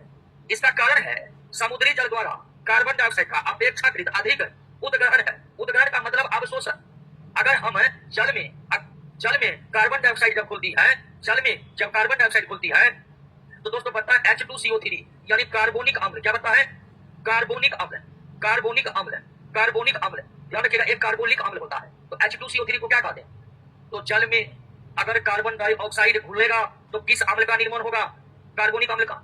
ज्यादा कार्बन डाइऑक्साइड घुलेगा तो ज्यादा बनेगा क्या? और आप ये जानते हैं कि अम्ल जो है वे पीएच मान में क्या लाता है, कमी लाता है। क्षार पीएच मान को बढ़ाता है और अम्ल पीएच मान को। तो ग्लोबल वार्मिंग किसके कारण, ग्लोबल वार्मिंग के लिए सबसे ज्यादा जिम्मेदार कौन है? और कार्बन डाइऑक्साइड की मात्रा बढ़ने से वे समुद्री जल में मिल करके क्या बनाता है, और यही कार्बोनिक अम्ल ज्यादा बनने के कारण वे समुद्री जल के पीएच मान को क्या कर देता है? बात समझे कि नहीं? तो समुद्री जल द्वारा CO2 का अपेक्षाकृत अधिक उद्गरण अर्थात अधिक अवशोषण के कारण ही उस जल का पीएच मान में क्या हो रहा है, और जो अम्ल पीएच मान में कमी ला रहा है वो कौन है? बात समझ गए? नेक्स्ट, निम्नलिखित कथनों पर विचार कीजिए। ऐसी वर्षा जिसका पीएच मान 5.6 से कम हो वो अम्ल वर्षा कहलाता है। बिल्कुल सही बात है, एकदम सही है। ऐसी वर्षा जिसका पीएच मान 5.6 से कम हो वो क्या कहलाता है? अम्ल वर्षा कहलाता है। अम्लीय वर्षा, अम्लीय कोहरे और अम्लीय धुंध को सम्मिलित रूप से अम्ल निक्षेप कहते हैं। तो बिल्कुल ये भी सही है दोस्तों। जब अम्लीय वर्षा होता है तो उस दौरान जो कोहरे बनते हैं वो भी क्या होता है, और उस दौरान जो धुंध बनते हैं वो भी क्या होते हैं, अम्लीय होते हैं। क्योंकि वर्षा जल के साथ अम्ल घुल रहा है तो वायुमंडल में अम्ल की स्थिति बन जाती है। इसलिए अम्लीय वर्षा के दौरान वायुमंडल में बनने वाले कोहरा और वायुमंडल में बनने वाले धुंध की प्रकृति भी क्या हो जाते हैं, और इन तीनों को सम्मिलित रूप से क्या कहते हैं, अम्ल निक्षेप कहते हैं। बिल्कुल सही कथन है दोस्तों। भारतीय मृदा सामान्य रूप से क्षारीय होने के चलते इस पर अम्ल वर्षा का प्रभाव कम पड़ता है। क्या ये सही है? बिल्कुल सही है ये बात। ये भी क्या है, ध्यान दीजिए, अम्ल वर्षा का असर भारत के मिट्टियों पर नहीं होता। अम्ल वर्षा के कई हानिकारक प्रभाव हैं, आप समझ रहे हैं? अम्ल वर्षा के कई हानिकारक प्रभाव हैं, लेकिन अम्ल वर्षा भारतीय मिट्टी पर कोई प्रभाव नहीं डाल पाते, क्योंकि भारतीय मिट्टी की प्रकृति क्या है, क्षारीय है। भारत की जो कृषि वाली भूमि की मिट्टी है उसकी प्रकृति क्या है, क्षारीय है। अब क्यों ये भी समझ लीजिए, जितने भी उर्वरक डाले जाते हैं, चाहे यूरिया हो, पोटाश हो या फिर अन्य कोई उर्वरक, जितने भी उर्वरक डाले जाते हैं सभी उर्वरकों की प्रकृति क्षारीय होती है। और आप जानते हैं कि हरित क्रांति के बाद से ही भारतीय भूमि पर जबरदस्त तरीके से उर्वरक, रासायनिक उर्वरक का इस्तेमाल हो रहा है। जितने भी रासायनिक उर्वरक हैं उस रासायनिक उर्वरक की प्रकृति क्या होती है, क्षारीय। इसलिए मिट्टी की भी प्रकृति वर्तमान में क्या हो चुका है, क्षारीय हो चुका है। और जब अम्ल वर्षा का अम्ल उस भूमि पर गिरता है तो अम्ल किससे अभिक्रिया करता है, क्षार से अभिक्रिया करता है। और अगर केमिस्ट्री नहीं पढ़े तो कोई बात नहीं, लेकिन अगर पढ़े तो आप ये जानते होंगे या ये जान लीजिए कि अम्ल और क्षार जब भी आपस में अभिक्रिया करते हैं, अम्ल और क्षार जब भी आपस में अभिक्रिया करते हैं, अम्ल क्षार के गुणों को भी नष्ट कर देता है और क्षार अम्ल के गुणों को नष्ट कर देता है, और अम्ल और क्षार एक दूसरे के गुणों को नष्ट करके लवण का निर्माण कर लेता है। तो अम्ल वर्षा के दौरान अम्ल क्या, भूमि की प्रकृति क्या है, क्षारीय। तो क्षारीय भूमि जो है वे अम्ल वर्षा के अम्ल को न्यूट्रल कर देता है, अम्ल जो है भूमि के क्षारीय पर को खत्म कर देता है। तो इससे भूमि भी ठीक हो जाते हैं और अम्ल वर्षा का भी प्रभाव नहीं पड़ता है। तो बिल्कुल तीसरा कथन भी क्या है, सही है। सबके सब कथन क्या है, सही है। नेक्स्ट, अंतरराष्ट्रीय स्तर पर हेलसिंकी प्रोटोकॉल का संबंध किससे है? हेलसिंकी प्रोटोकॉल का संबंध सल्फर उत्सर्जन को रोकने से है। सल्फर उत्सर्जन को रोकने से है, क्योंकि सल्फर की अधिक मात्रा में उत्सर्जन अम्ल वर्षा के लिए क्या होगा, जिम्मेदार होगा। क्योंकि हम जितना अधिक सल्फर हम उत्सर्जन करेंगे वायुमंडल में उतना ही सल्फर डाइऑक्साइड बनेगा और अम्ल वर्षा की स्थिति बनेगी।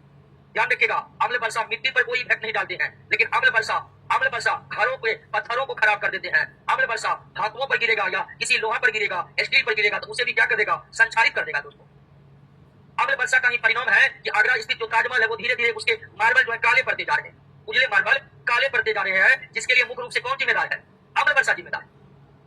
तो अम्ल वर्षा के जिम्मेदार प्रमुख है सल्फर उत्सर्जन को रोकने के लिए ही बना क्या। नेक्स्ट, अम्ल वर्षा से होने वाली मानवीय बीमारियों एवं समस्याओं में सही का चयन करें। अम्ल वर्षा से होने वाले मानवीय बीमारियों एवं समस्याओं में से सही का चयन करें। अम्ल वर्षा के कारण कैंसर भी हो सकता है, किडनी की भी समस्या हो सकती है। पल्मोनरी एम्फेसिया का मतलब है दमा वाली बीमारी, श्वसन तंत्र की बीमारी, दमा वाली बीमारी। ब्रोंकाइटिस ये भी श्वसन संबंधी रोग है, ब्रोंकाइटिस भी श्वसन संबंधी रोग है, और ये दोनों श्वसन रोग है तो ये तो होगा ही होगा। यानी कि इन सभी के जिम्मेदार हो सकते हैं कौन, अम्ल वर्षा। सभी 41 नंबर, सबसे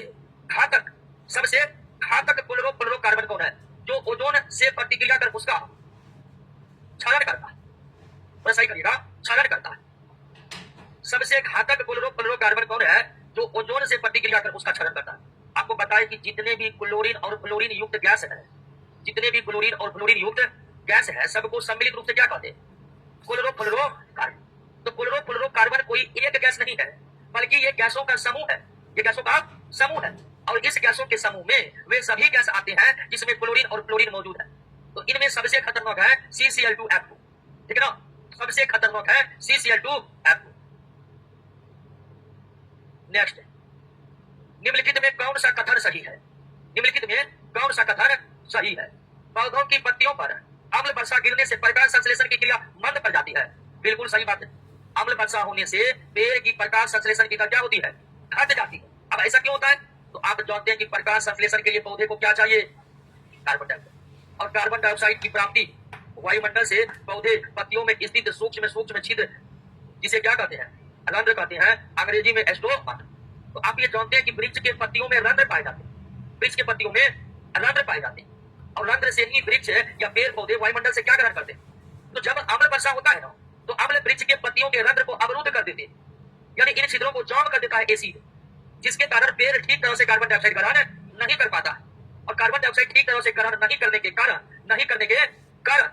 प्रकाश संश्लेषण की दर क्या हो जाती है? मंद हो जाती है। तो पहला कथन बिल्कुल सही है कि पौधे की पत्तियों पर अम्ल वर्षा गिरने से प्रकाश संश्लेषण की क्रिया मंद पड़ जाती है। सही कथन के बारे में पूछ रहा हूं। दूसरा कथन पर आते हैं, ये भी सही है। लाइकेन को अम्ल वर्षा का संकेतक माना जाता है। यह को होगा, लाइकेन को अम्ल वर्षा का संकेतक माना जाता है। बिल्कुल सही बात है दोस्तों। अम्ल वर्षा का सबसे पहला प्रभाव कौन झेलता है? लाइकेन।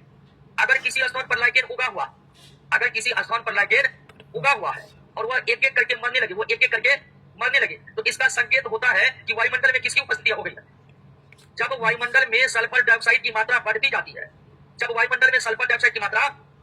है, तो इसका सबसे पहला प्रभाव किस पर पड़ता है? लाइकेन पर। और वो एक एक करके मरने लगता है। और किसी भी स्थान पर लाइकेन मरने लगा, आप ये जान लीजिए कि वहां के वायुमंडल में कौन आ गया है? और वायुमंडल में सल्फर डाइऑक्साइड आ गया, यानी अम्लीय वर्षा के सबसे जिम्मेवार जो है उसकी उपस्थिति हो गई है। समझ गए ना? तो लाइकेन अम्ल वर्षा का संकेतक माना जाता है। और लाइकेन अम्ल वर्षा का संकेत किसकी उपस्थिति का देता है? अगर ये क्वेश्चन पूछे कि वायुमंडल में सल्फर डाइऑक्साइड की उपस्थिति का संकेत कौन देता है और लाइकेन एक एक करके मरने लगता है इस गैस के प्रभाव से, ये भी सही है। और सी भी सही है। अम्लीय वर्षा के कारण ताजमहल के संगमरमरों पर हानिकारक प्रभाव पड़ रहा है। सबके सब कथन क्या है? सबके सब कथन सही है। क्लियर? वो जोड़ना अवक्षय को रोकने हेतु अंतरराष्ट्रीय संधि मॉन्ट्रियल प्रोटोकॉल कब प्रभावी हुआ? तो मॉन्ट्रियल प्रोटोकॉल बना था कब? अब प्रभावी हुआ 1 जनवरी 1989 में। 1 जनवरी 1989 को ये पूरे विश्व या अंतरराष्ट्रीय स्तर पर प्रभावी हुआ। लेकिन ये संधि बनी थी कब? 1987 में बना और 89 में ये प्रभावी हुआ। जैव ऑक्सीजन मांग, बायोलॉजिकल ऑक्सीजन डिमांड, जिसके लिए मानक मापदंड है। बायोलॉजिकल ऑक्सीजन डिमांड, जिसे हिंदी में जैव ऑक्सीजन मांग कहते हैं, ये किसके लिए मानक मापदंड है? तो ये मानक मापदंड है किसका पता लगाने के लिए? जल प्रदूषण का पता लगाने के लिए। बीओडी के द्वारा इसका पता लगाया जाता है, जल प्रदूषण का। जितना बीओडी बढ़ेगा, जल प्रदूषण की मात्रा उतनी ही बढ़ेगी। बीओडी का बढ़ता मान बताता है कि जल क्या हो रहा है। एक बार पुनः समझिए, बायोलॉजिकल ऑक्सीजन डिमांड के जरिए क्या समझा जाना जाता है, या आप ये भी कह सकते हैं कि जल प्रदूषण का माप किससे होता है? बीओडी से होता है। कैसे? तो बीओडी, स्वच्छ जल का जो बीओडी होता है वो 5 ppm से क्या होता है? कम होता है। जो जल बिल्कुल स्वच्छ है, उस स्वच्छ जल के बीओडी का मान कितना होता है? 5 ppm से कम होता है। अगर बीओडी का मान बढ़ता जा रहा है, तो आप समझिए कि जल प्रदूषित होता जा रहा है। उच्च बीओडी यानी जल प्रदूषित है। बीओडी बढ़ता जा रहा है तो जल प्रदूषण भी। स्वच्छ जल का बीओडी मान कितना होनी चाहिए? 5 ppm से कम। ध्वनि प्रदूषण के संदर्भ में शांत क्षेत्र के अंतर्गत अस्पताल, शिक्षा संस्थान, न्यायालय आदि के चारों तरफ कितनी दूरी तक का क्षेत्र सम्मिलित है? तो 100 मीटर।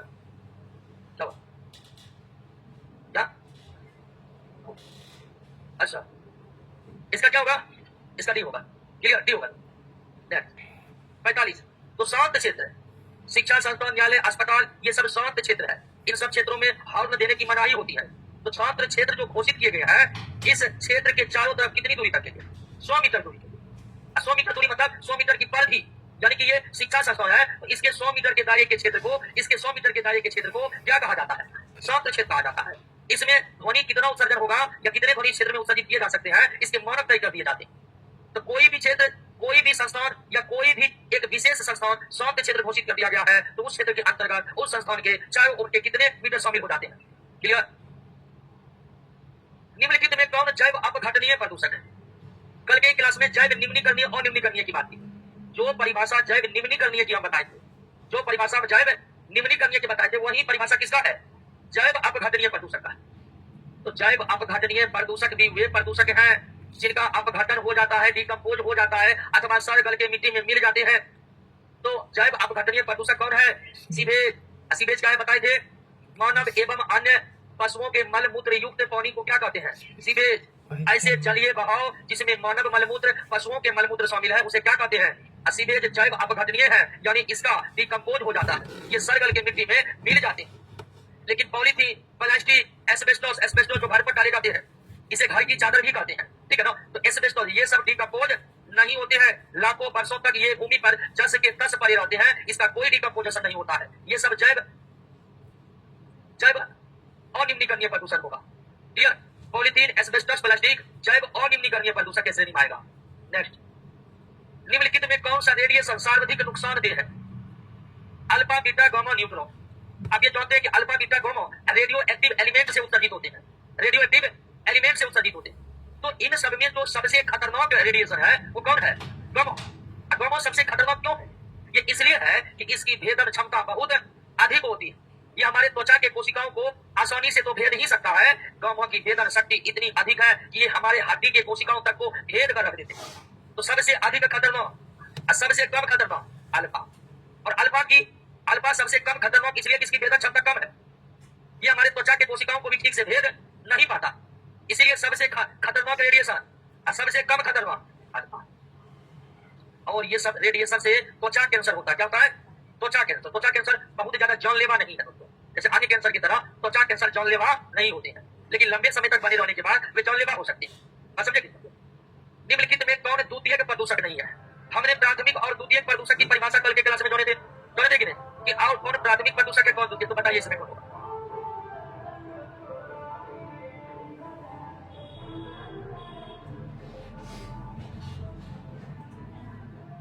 द्वितीयक प्रदूषक ओजोन तो है, सल्फर डाई ये प्राथमिक प्रदूषक है। ये नहीं पूछ रहा कि कौन द्वितीयक प्रदूषक है, पूछ रहा है कौन द्वितीयक प्रदूषक नहीं है। तो सल्फर डाइऑक्साइड प्राथमिक प्रदूषक है, सल्फर डाइऑक्साइड प्राथमिक प्रदूषक है, द्वितीयक प्रदूषक नहीं है। बस समझ गए? यानी पर ऑक्सी एसिटल नाइट्रेट, ओजोन, एस्मो ये सब जो है प्राथमिक प्रदूषक है, सॉरी द्वितीयक प्रदूषक है। यानी ये डायरेक्ट बनते हैं, भिन्न भिन्न गैसों के आपसी अभिक्रिया के फलस्वरूप इन सब का निर्माण होता है और तब जाकर ये प्रदूषण फैलाते हैं। नेक्स्ट, निम्नलिखित में कौन सा पादप यानी पौधा आर्सेनिक को अवशोषित करता है? और किस फाइलम का पौधा है? टेरिडोफाइटा। वेरी गुड, टेरिडोफाइटा समूह का पौधा है। ये जलीय पौधा है, ये जलीय पौधा है और स्थल पर भी उगते हैं, लेकिन फल केवल नम और छायादार स्थानों पर उगते हैं, नम और छायादार स्थानों पर उगते हैं। जैसे कि आम के बागान के नीचे, आम के पेड़, विशाल आम के पेड़ के नीचे उगेगा ताकि इसे हमेशा छाया मिलती रहे। नदियों के किनारे, तालाब के किनारे उगता है ताकि इसे नम मिट्टी मिलता रहे। तो फल जलीय पौधा है, लेकिन ये नम और छायादार स्थानों पर उगते हैं और ये किसको जल से अवशोषित कर लेते हैं? आर्सेनिक। निम्नलिखित ईंधनों को उनमें से प्रत्येक के 1 किलोग्राम के ज्वलन द्वारा कारित वायु प्रदूषण के द्रव्यमान अनुक्रम में व्यवस्थित कीजिए। तो सबसे ज्यादा प्रदूषण फैलाता है डीजल, डीजल के से कम और इनसे भी कम है। अनुक्रम बढ़ते होगा कि घटते होगा, ये कह दिया हुआ,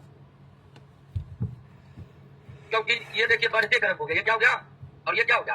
घटते क्रम। तो अनुक्रम जो पूछ रहा है वो बढ़ते घटते क्रम नहीं दिया हुआ है, ठीक है? तो प्रश्न में थोड़ा सा त्रुटि है, क्योंकि ऑप्शन ए प्रदूषण के घटते क्रम में है और ऑप्शन बी प्रदूषण के बढ़ते क्रम में है। आप इन तीनों ईंधनों को जान ही रहे हैं, तो इन तीनों ईंधनों में सबसे ज्यादा प्रदूषण किससे होता है? डीजल से। डीजल से थोड़ा कम प्रदूषण पेट्रोल से होता है और सबसे कम प्रदूषण सीएनजी से होता है। बात समझे कि नहीं? डीजल, पेट्रोल, सीएनजी, सीएनजी यानी कंप्रेस्ड नेचुरल गैस, इन तीनों में सबसे कम प्रदूषण और सबसे अधिक प्रदूषण, और ये ईंधन सबसे ज्यादा वर्तमान में इस्तेमाल किए जा रहे हैं। आप सीएनजी गाड़ी को भी देखे होंगे, आप डीजल गाड़ी के भी देखे होंगे, उनके साइलेंसर से निकले हुए धुओं का भी आप कभी ना कभी अंदाजा लगाए होंगे। सबसे कम धुआं सीएनजी से। आपको ऐसा लगेगा धुआं निकलिए, लेकिन निकलता है बहुत कम। डीजल वाला सबसे ज्यादा, पेट्रोल बीच में है। समझ गए ना? इस क्वेश्चन को समझ गए ना? चलिए एक बार जितना क्वेश्चन करवाए रिवीजन कीजिए। तो ऑनलाइन वाले दोस्त रोशन सर बहुत कम पढ़ाते हैं, कल क्लास नहीं हुआ था।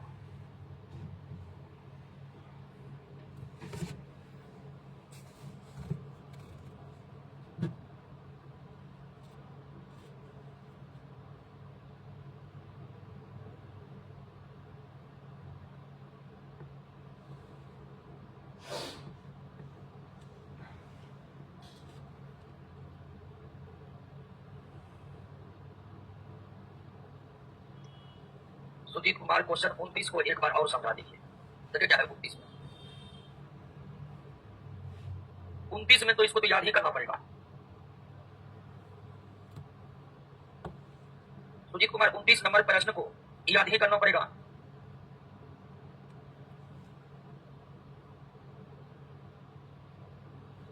ओके यार, तो इस क्वेश्चन का उत्तर नहीं दे रहे हैं, लेकिन इस क्वेश्चन के भावना को समझ रहे हैं हैं? भावना को समझ रहे हैं। आगे कार्बन नंबर 5, डीजल इंजन के कारण होने वाले वायु प्रदूषण के बारे में निम्नलिखित में कौन सा कथन सही? डीजल इंजन की खासियत ये होती है कि इंजन निम्न ताप पर कार्बन मोनोऑक्साइड और उच्च ताप पर नाइट्रोजन ऑक्साइड की प्रचुर मात्रा उत्पन्न करते हैं। दोनों ही भयंकर वायु प्रदूषक गैस। तो डीजल इंजन पेट्रोल सीएनजी के अपेक्षा अधिक प्रदूषण फैलाता है, क्योंकि यह निम्न ताप पर कार्बन मोनोऑक्साइड और उच्च ताप पर नाइट्रोजन ऑक्साइड की प्रचुर मात्रा उत्पन्न करता है। निम्न ताप पर यदि डीजल इंजन जब स्टार्ट होता है तब उसका टेम्परेचर कम होता है, धीरे धीरे इंजन लंबे समय तक जब स्टार्ट होता है इंजन पूरा क्या होता है? गर्म होता है। तो आप ये भी कर सकते हैं, डीजल इंजन स्टार्ट हुआ तो शुरुआती स्थिति में हुए कार्बन मोनोऑक्साइड, लंबे समय तक इंजन के कार्यशील रहने के बाद जब इंजन गर्म होता है तब वो नाइट्रोजन ऑक्साइड की प्रचुर मात्रा उत्पन्न करता है। दोनों भयंकर प्रदूषक गैस है। कार्बन मोनोऑक्साइड तो सीधे हमारे श्वसन प्रणाली को डायरेक्ट अटैक करता है, नाइट्रोजन ऑक्साइड अम्ल वर्षा के जिम्मेदार है, वो आप जान ही चुके हैं। तो डीजल इंजन के कारण होने वाले वायु प्रदूषण के बारे में ये बात ही सही है कि निम्न तापमान पर कार्बन मोनोऑक्साइड और उच्च तापमान पर क्लियर। किस भारी धातु से प्रदूषित जल को पीने से ब्लैक फुट नामक चर्म रोग होता है? आर्सेनिक युक्त जल के पीने से ब्लैक फुट नामक चर्म रोग होता है।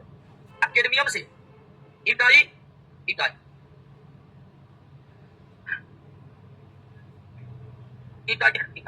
फ्लोराइड अधिकता वाले से फ्लोरोसिस। तो अगर जल में आर्सेनिक की मात्रा ज्यादा हुआ तो कौन सा रोग होगा? Black foot. जल में कैडमियम की मात्रा ज्यादा हुआ, जल में फ्लोराइड या फ्लोरीन की मात्रा ज्यादा हुआ, फ्लोरोसिस। सीसा जल प्रदूषक नहीं है, सीसा वायु प्रदूषक है। सीसा क्या है? वायु प्रदूषक है। यूरो उत्सर्जन नियम उत्सर्जन के मानक है और ये एक वाहन से उत्सर्जन के लिए सीमा निर्धारित करने के पैकेज प्रदर्शित करते हैं। निम्नलिखित गैसों में कौन इसके अंतर्गत शामिल है? यूरो उत्सर्जन नियम इंजन में इस्तेमाल होने वाले ईंधन के मानक तय करते हैं। एक इंजन में इस्तेमाल होने वाले ईंधन का क्वालिटी क्या होगा, वही क्वालिटी तय करने वाला मेजरमेंट है कौन? यूरो उत्सर्जन। हमारे भारत में यूरो की जगह भारत स्टेज चलता है, जिसे हम क्या कहते हैं? बीएस। और यूरोपियन कंट्री में चलता है क्या? यूरो उत्सर्जन। आप सुने होंगे BS first, BS second, BS 6, जिसको हम कहते हैं भारत स्टेज। ये क्या है? ये ईंधन की क्वालिटी तय करने वाली मानक है। तो यूरो उत्सर्जन पैकेज के अंतर्गत कार्बन मोनोऑक्साइड भी शामिल है, हाइड्रोकार्बन भी शामिल है, नाइट्रोजन ऑक्साइड भी शामिल है, सब शामिल है। नेक्स्ट, भारत सरकार ने किस वर्ष स्टैंडर्ड यूरोपीय मापदंड को क्या कहते हैं? यूरो उत्सर्जन कहते हैं। क्या कहते हैं? तो स्टैंडर्ड यूरोपीय मापदंडों को भारतीय अनुरूप में अपनाते हुए बीएस यानी भारत स्टेज की शुरुआत की। तो भारत स्टेज की शुरुआत पहली बार कब हुआ था? वर्ष 2000 में भारत स्टेज फर्स्ट आया था। अभी वर्तमान में भारत स्टेज 6 चल रहा है, 7 भी आ गया है, लेकिन अभी 7 प्रारंभिक दौर में ही है। लेकिन वर्तमान में जितने भी इंजन इस्तेमाल हो रहे हैं वो सब इंजन बीएस 6 ईंधन के मानकों के अनुरूप चलने वाले ईंधन है। समझ गए? तो इसकी शुरुआत कब हुई थी? वर्तमान में सारे इंजन किस बीएस लेवल के हैं? 6 के चल रहे हैं, 7 भी आ गया, लेकिन अभी ये प्रारंभिक है। तो ये जो भारत स्टेज है इसकी पहली बार शुरुआत कब हुई थी? सिगरेट के धुएं में कार्बन मोनोऑक्साइड और बेंजीन पाए जाते हैं। सिगरेट के धुएं में कार्बन मोनोऑक्साइड और बेंजीन पाए जाते हैं। ठोस अपशिष्ट जब मिट्टी एवं भूमिगत जल में पहुंचकर उसे प्रदूषित कर देता है तो इस प्रक्रिया को क्या कहते हैं? लीचिंग कहते हैं। क्या कहते हैं? जैसे कूड़ा कचरा जमा है, कहीं पर कूड़ा कचरा क्या है और बारिश हुई और कूड़े कचरे के चारों तरफ पानी लग गया, तो इससे हानि क्या होता है कि कूड़े कचरे के हानिकारक तत्व उसी पानी में घुलकर धीरे धीरे धीरे मिट्टी से छनते हुए भूमिगत जल में जाकर मिल जाते। इसलिए जल स्रोतों के निकट कूड़े कचरे का ढेर नहीं लगानी चाहिए या फिर घरेलू अपशिष्ट का निपटारा जल स्रोत के बगल में नहीं करनी चाहिए। बात समझ गए ना? निम्नलिखित में कौन ग्रीन हाउस प्रभाव में योगदान नहीं देता है? ओजोन। नेक्स्ट, 1 अप्रैल 2020 को लागू बीएस 6 मानक फ्यूल में सल्फर की मात्रा कितनी होनी चाहिए? 50 ppm। नेक्स्ट, पारे और नाइट्रेट से संदूषित का मतलब पारे और नाइट्रेट से संदूषित या प्रदूषित जल के उपयोग से निम्नलिखित में कौन कौन से रोग होते हैं? तो पारे के कारण मिनीमाता और नाइट्रेट के कारण ब्लू बेबी सिंड्रोम। ये ब्लू बेबी सिंड्रोम बच्चों को ही होती है और इस रोग में शरीर नीला पड़ जाता है, क्योंकि इस रोग में रक्त में हीमोग्लोबिन की भारी कमी होती है, जिसके कारण त्वचा नीले पड़ने लगते हैं और यही कारण है कि इसे क्या कहते हैं हम लोग? तो ब्लू बेबी सिंड्रोम जल प्रदूषण का परिणाम है। नाइट्रेट युक्त जल का सेवन जब बच्चे करते हैं तो ब्लू बेबी सिंड्रोम होता है, हालांकि वयस्क बहुत ज्यादा प्रभावित नहीं होते हैं। निम्नलिखित विकल्पों में कौन सुमेलित नहीं है? पहला ही सुमेलित नहीं है। धूल फेफड़ा को खराब करेगा जी, किडनी को खराब करेगा, जितने भी धूल कण हैं ये श्वसन माध्यम से हमारे शरीर में प्रवेश करके कहां पहुंचते हैं और अंततः फेफड़ा को ही क्षतिग्रस्त करते। प्रकाश रासायनिक एस्मोग जैसे कि परऑक्सी एसिटिल नाइट्रेट, इसका मुख्य अवयव कौन है? मुख्य अवयव तो परऑक्सी एसिटिल नाइट्रेट ही है, लेकिन इसका अन्य अवयव ओजोन, नाइट्रिक और सब है दोस्तों। ये सब मिलकर बनाता है क्या? एस्मोग, जिसे क्या कहते हैं? बात समझ गए ना? किस जल क्षेत्र में बीओडी की अधिकता बताइएगा? बीओडी की अधिकता संकेत देता है कि जल प्रदूषित हो रहा है और वो खनिज प्राप्त कर रहा है। खनिज मतलब घरेलू अपशिष्ट, खनिज का खाद भी आप इस्तेमाल कर सकते हैं। निम्नलिखित कदरों पर विचार कीजिए। लंदन के वायु में व्याप्त स्मोग अपकारक है, बिल्कुल सही है। लॉस एंजल्स में वायु में व्याप्त स्मोग ऑक्सीकारक है, दोनों सही है। हालांकि अब दोनों शहर की स्थिति पूरी तरह से हो चुकी है, ठीक हो चुकी है। अब वहां पर स्मोग की समस्या नहीं है, न ही लंदन में न ही लॉस एंजल्स में। और ऑक्सीकारक अपकारक समझ लेना, यानी लंदन के वायु में जो प्रदूषण के कारण स्मोग बना करते हैं या बना करते थे, उसकी प्रकृति क्या थी? अपकारक। लॉस एंजल्स बना। निम्नलिखित में कुछ महत्वपूर्ण प्रदूषक हैं जो भारत में इस्पात उद्योग द्वारा मुक्त किए जाते हैं। इस्पात उद्योग में जमकर कोयला जलाया जाता है। वातिया भट्टी का इस्तेमाल करने के लिए आप जानते हो कि इस्पात उद्योग में भट्टी का इस्तेमाल होता है। वातिया भट्टी में ही हेमाटाइट से लोहा की प्राप्ति होती है। उस भट्टी में भर भर के कोयला और कोक को जलाया जाता है, जिसके कारण उस भट्टी के धुएं से वायुमंडल में सल्फर के ऑक्साइड, नाइट्रोजन के ऑक्साइड, कार्बन मोनोऑक्साइड और ये सब आते हैं। अगर वातिया भट्टी के बारे में आप जानते होंगे तो वातिया भट्टी में आप पढ़े होंगे कि ये दोनों बनता है, लेकिन सल्फर भी बनता है और नाइट्रोजन के ऑक्साइड, उपर्युक्त सभी। किस प्रदूषण को दूर करने के लिए ग्रीन मफलर इस्तेमाल होता है? ध्वनि प्रदूषण। अब ग्रीन मफलर क्या है इसको समझिए। सड़क के किनारे किनारे जो पेड़ लगाते हैं उसी को क्या कहते हैं? ग्रीन मफलर कहते हैं। सड़क के किनारे पेड़ लगाने की प्रक्रिया को क्या कहते हैं? और इससे क्या होता है कि सड़क पर चलने वाले वाहनों के शोर यानी आवाज और हॉर्न के आवाज अगल बगल बसे घरेलू इलाकों में पहुंच नहीं पाता। अगर हम सड़क के दोनों ओर पेड़ लगा दे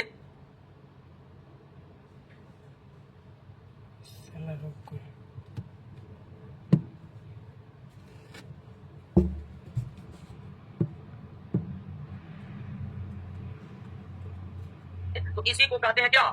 ग्रीन मफलर। और इसे क्या होता है? इसे ध्वनि प्रदूषण रुकता है।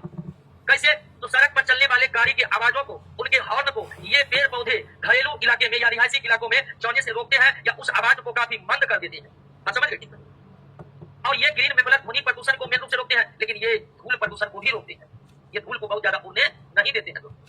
ये हो गया, समझ गए ग्रीन मफलर क्या है? 66 रेडियोधर्मी प्रदूषण। रेडियोधर्मी प्रदूषण यानी कि अल्फा बीटा गामा रेडिएशन वाला प्रदूषण। रेडियोधर्मी प्रदूषण का मतलब अल्फा बीटा गामा जैसे रेडिएशन पोल्यूशन से संबंधित निम्न कथनों में कौन सही है? जो पशुओं में आनुवंशिक परिवर्तन लाता है, बिल्कुल सही है। रेडिएशन पोल्यूशन में या रेडियोधर्मी प्रदूषण में जो गामा किरणें हैं, वे गामा किरणें कोशिका के डीएनए तक को क्षतिग्रस्त कर देती है। और अगर कोशिका का डीएनए क्षतिग्रस्त हो गया तो निश्चित तौर पर क्या हो जाएगा? आनुवंशिक परिवर्तन हो जाएगा, बिल्कुल सही है। यह मृदा में विद्यमान विभिन्न खनिजों को संतुलित कर देता है। ये तो अच्छी बात है, और प्रदूषण से अच्छी बात हो सकती है। प्रदूषण हमेशा हानि ही फैलाता है, जिससे कोई मिट्टी में खनिज संतुलन नहीं होता। यह रक्त संचार में व्यवधान पैदा करता है, ये कैंसर पैदा करता है। तो सही है 1, 3, 4, 2 सही नहीं है। रेडियोधर्मी प्रदूषण से कोई खनिज मात्रा मिट्टी में संतुलित नहीं होते। स्वच्छ जल का बीओडी मान 5 ppm से कम होनी चाहिए। जितना बीओडी बढ़ेगा उतना ही क्लियर। दोस्तों अब लेते हैं कल के क्लास। कितना प्रश्न बचा है? 151। चलिए कल खींच देते हैं।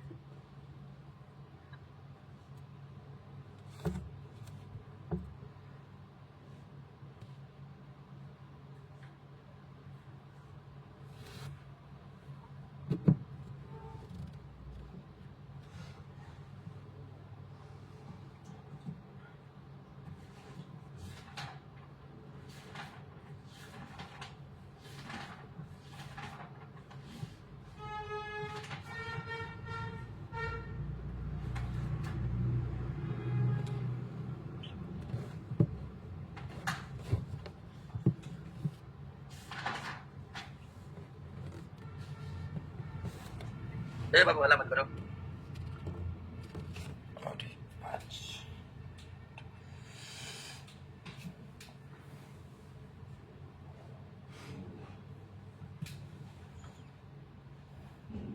पर्यावरण पढ़ रहे थे ना जी? नहीं, प्रदूषण पढ़ रहे थे। देख लिए? अब शांत हो जाइएगा, शांत हो जाइए। हम लोग प्रदूषण के प्रश्नों को कर रहे थे।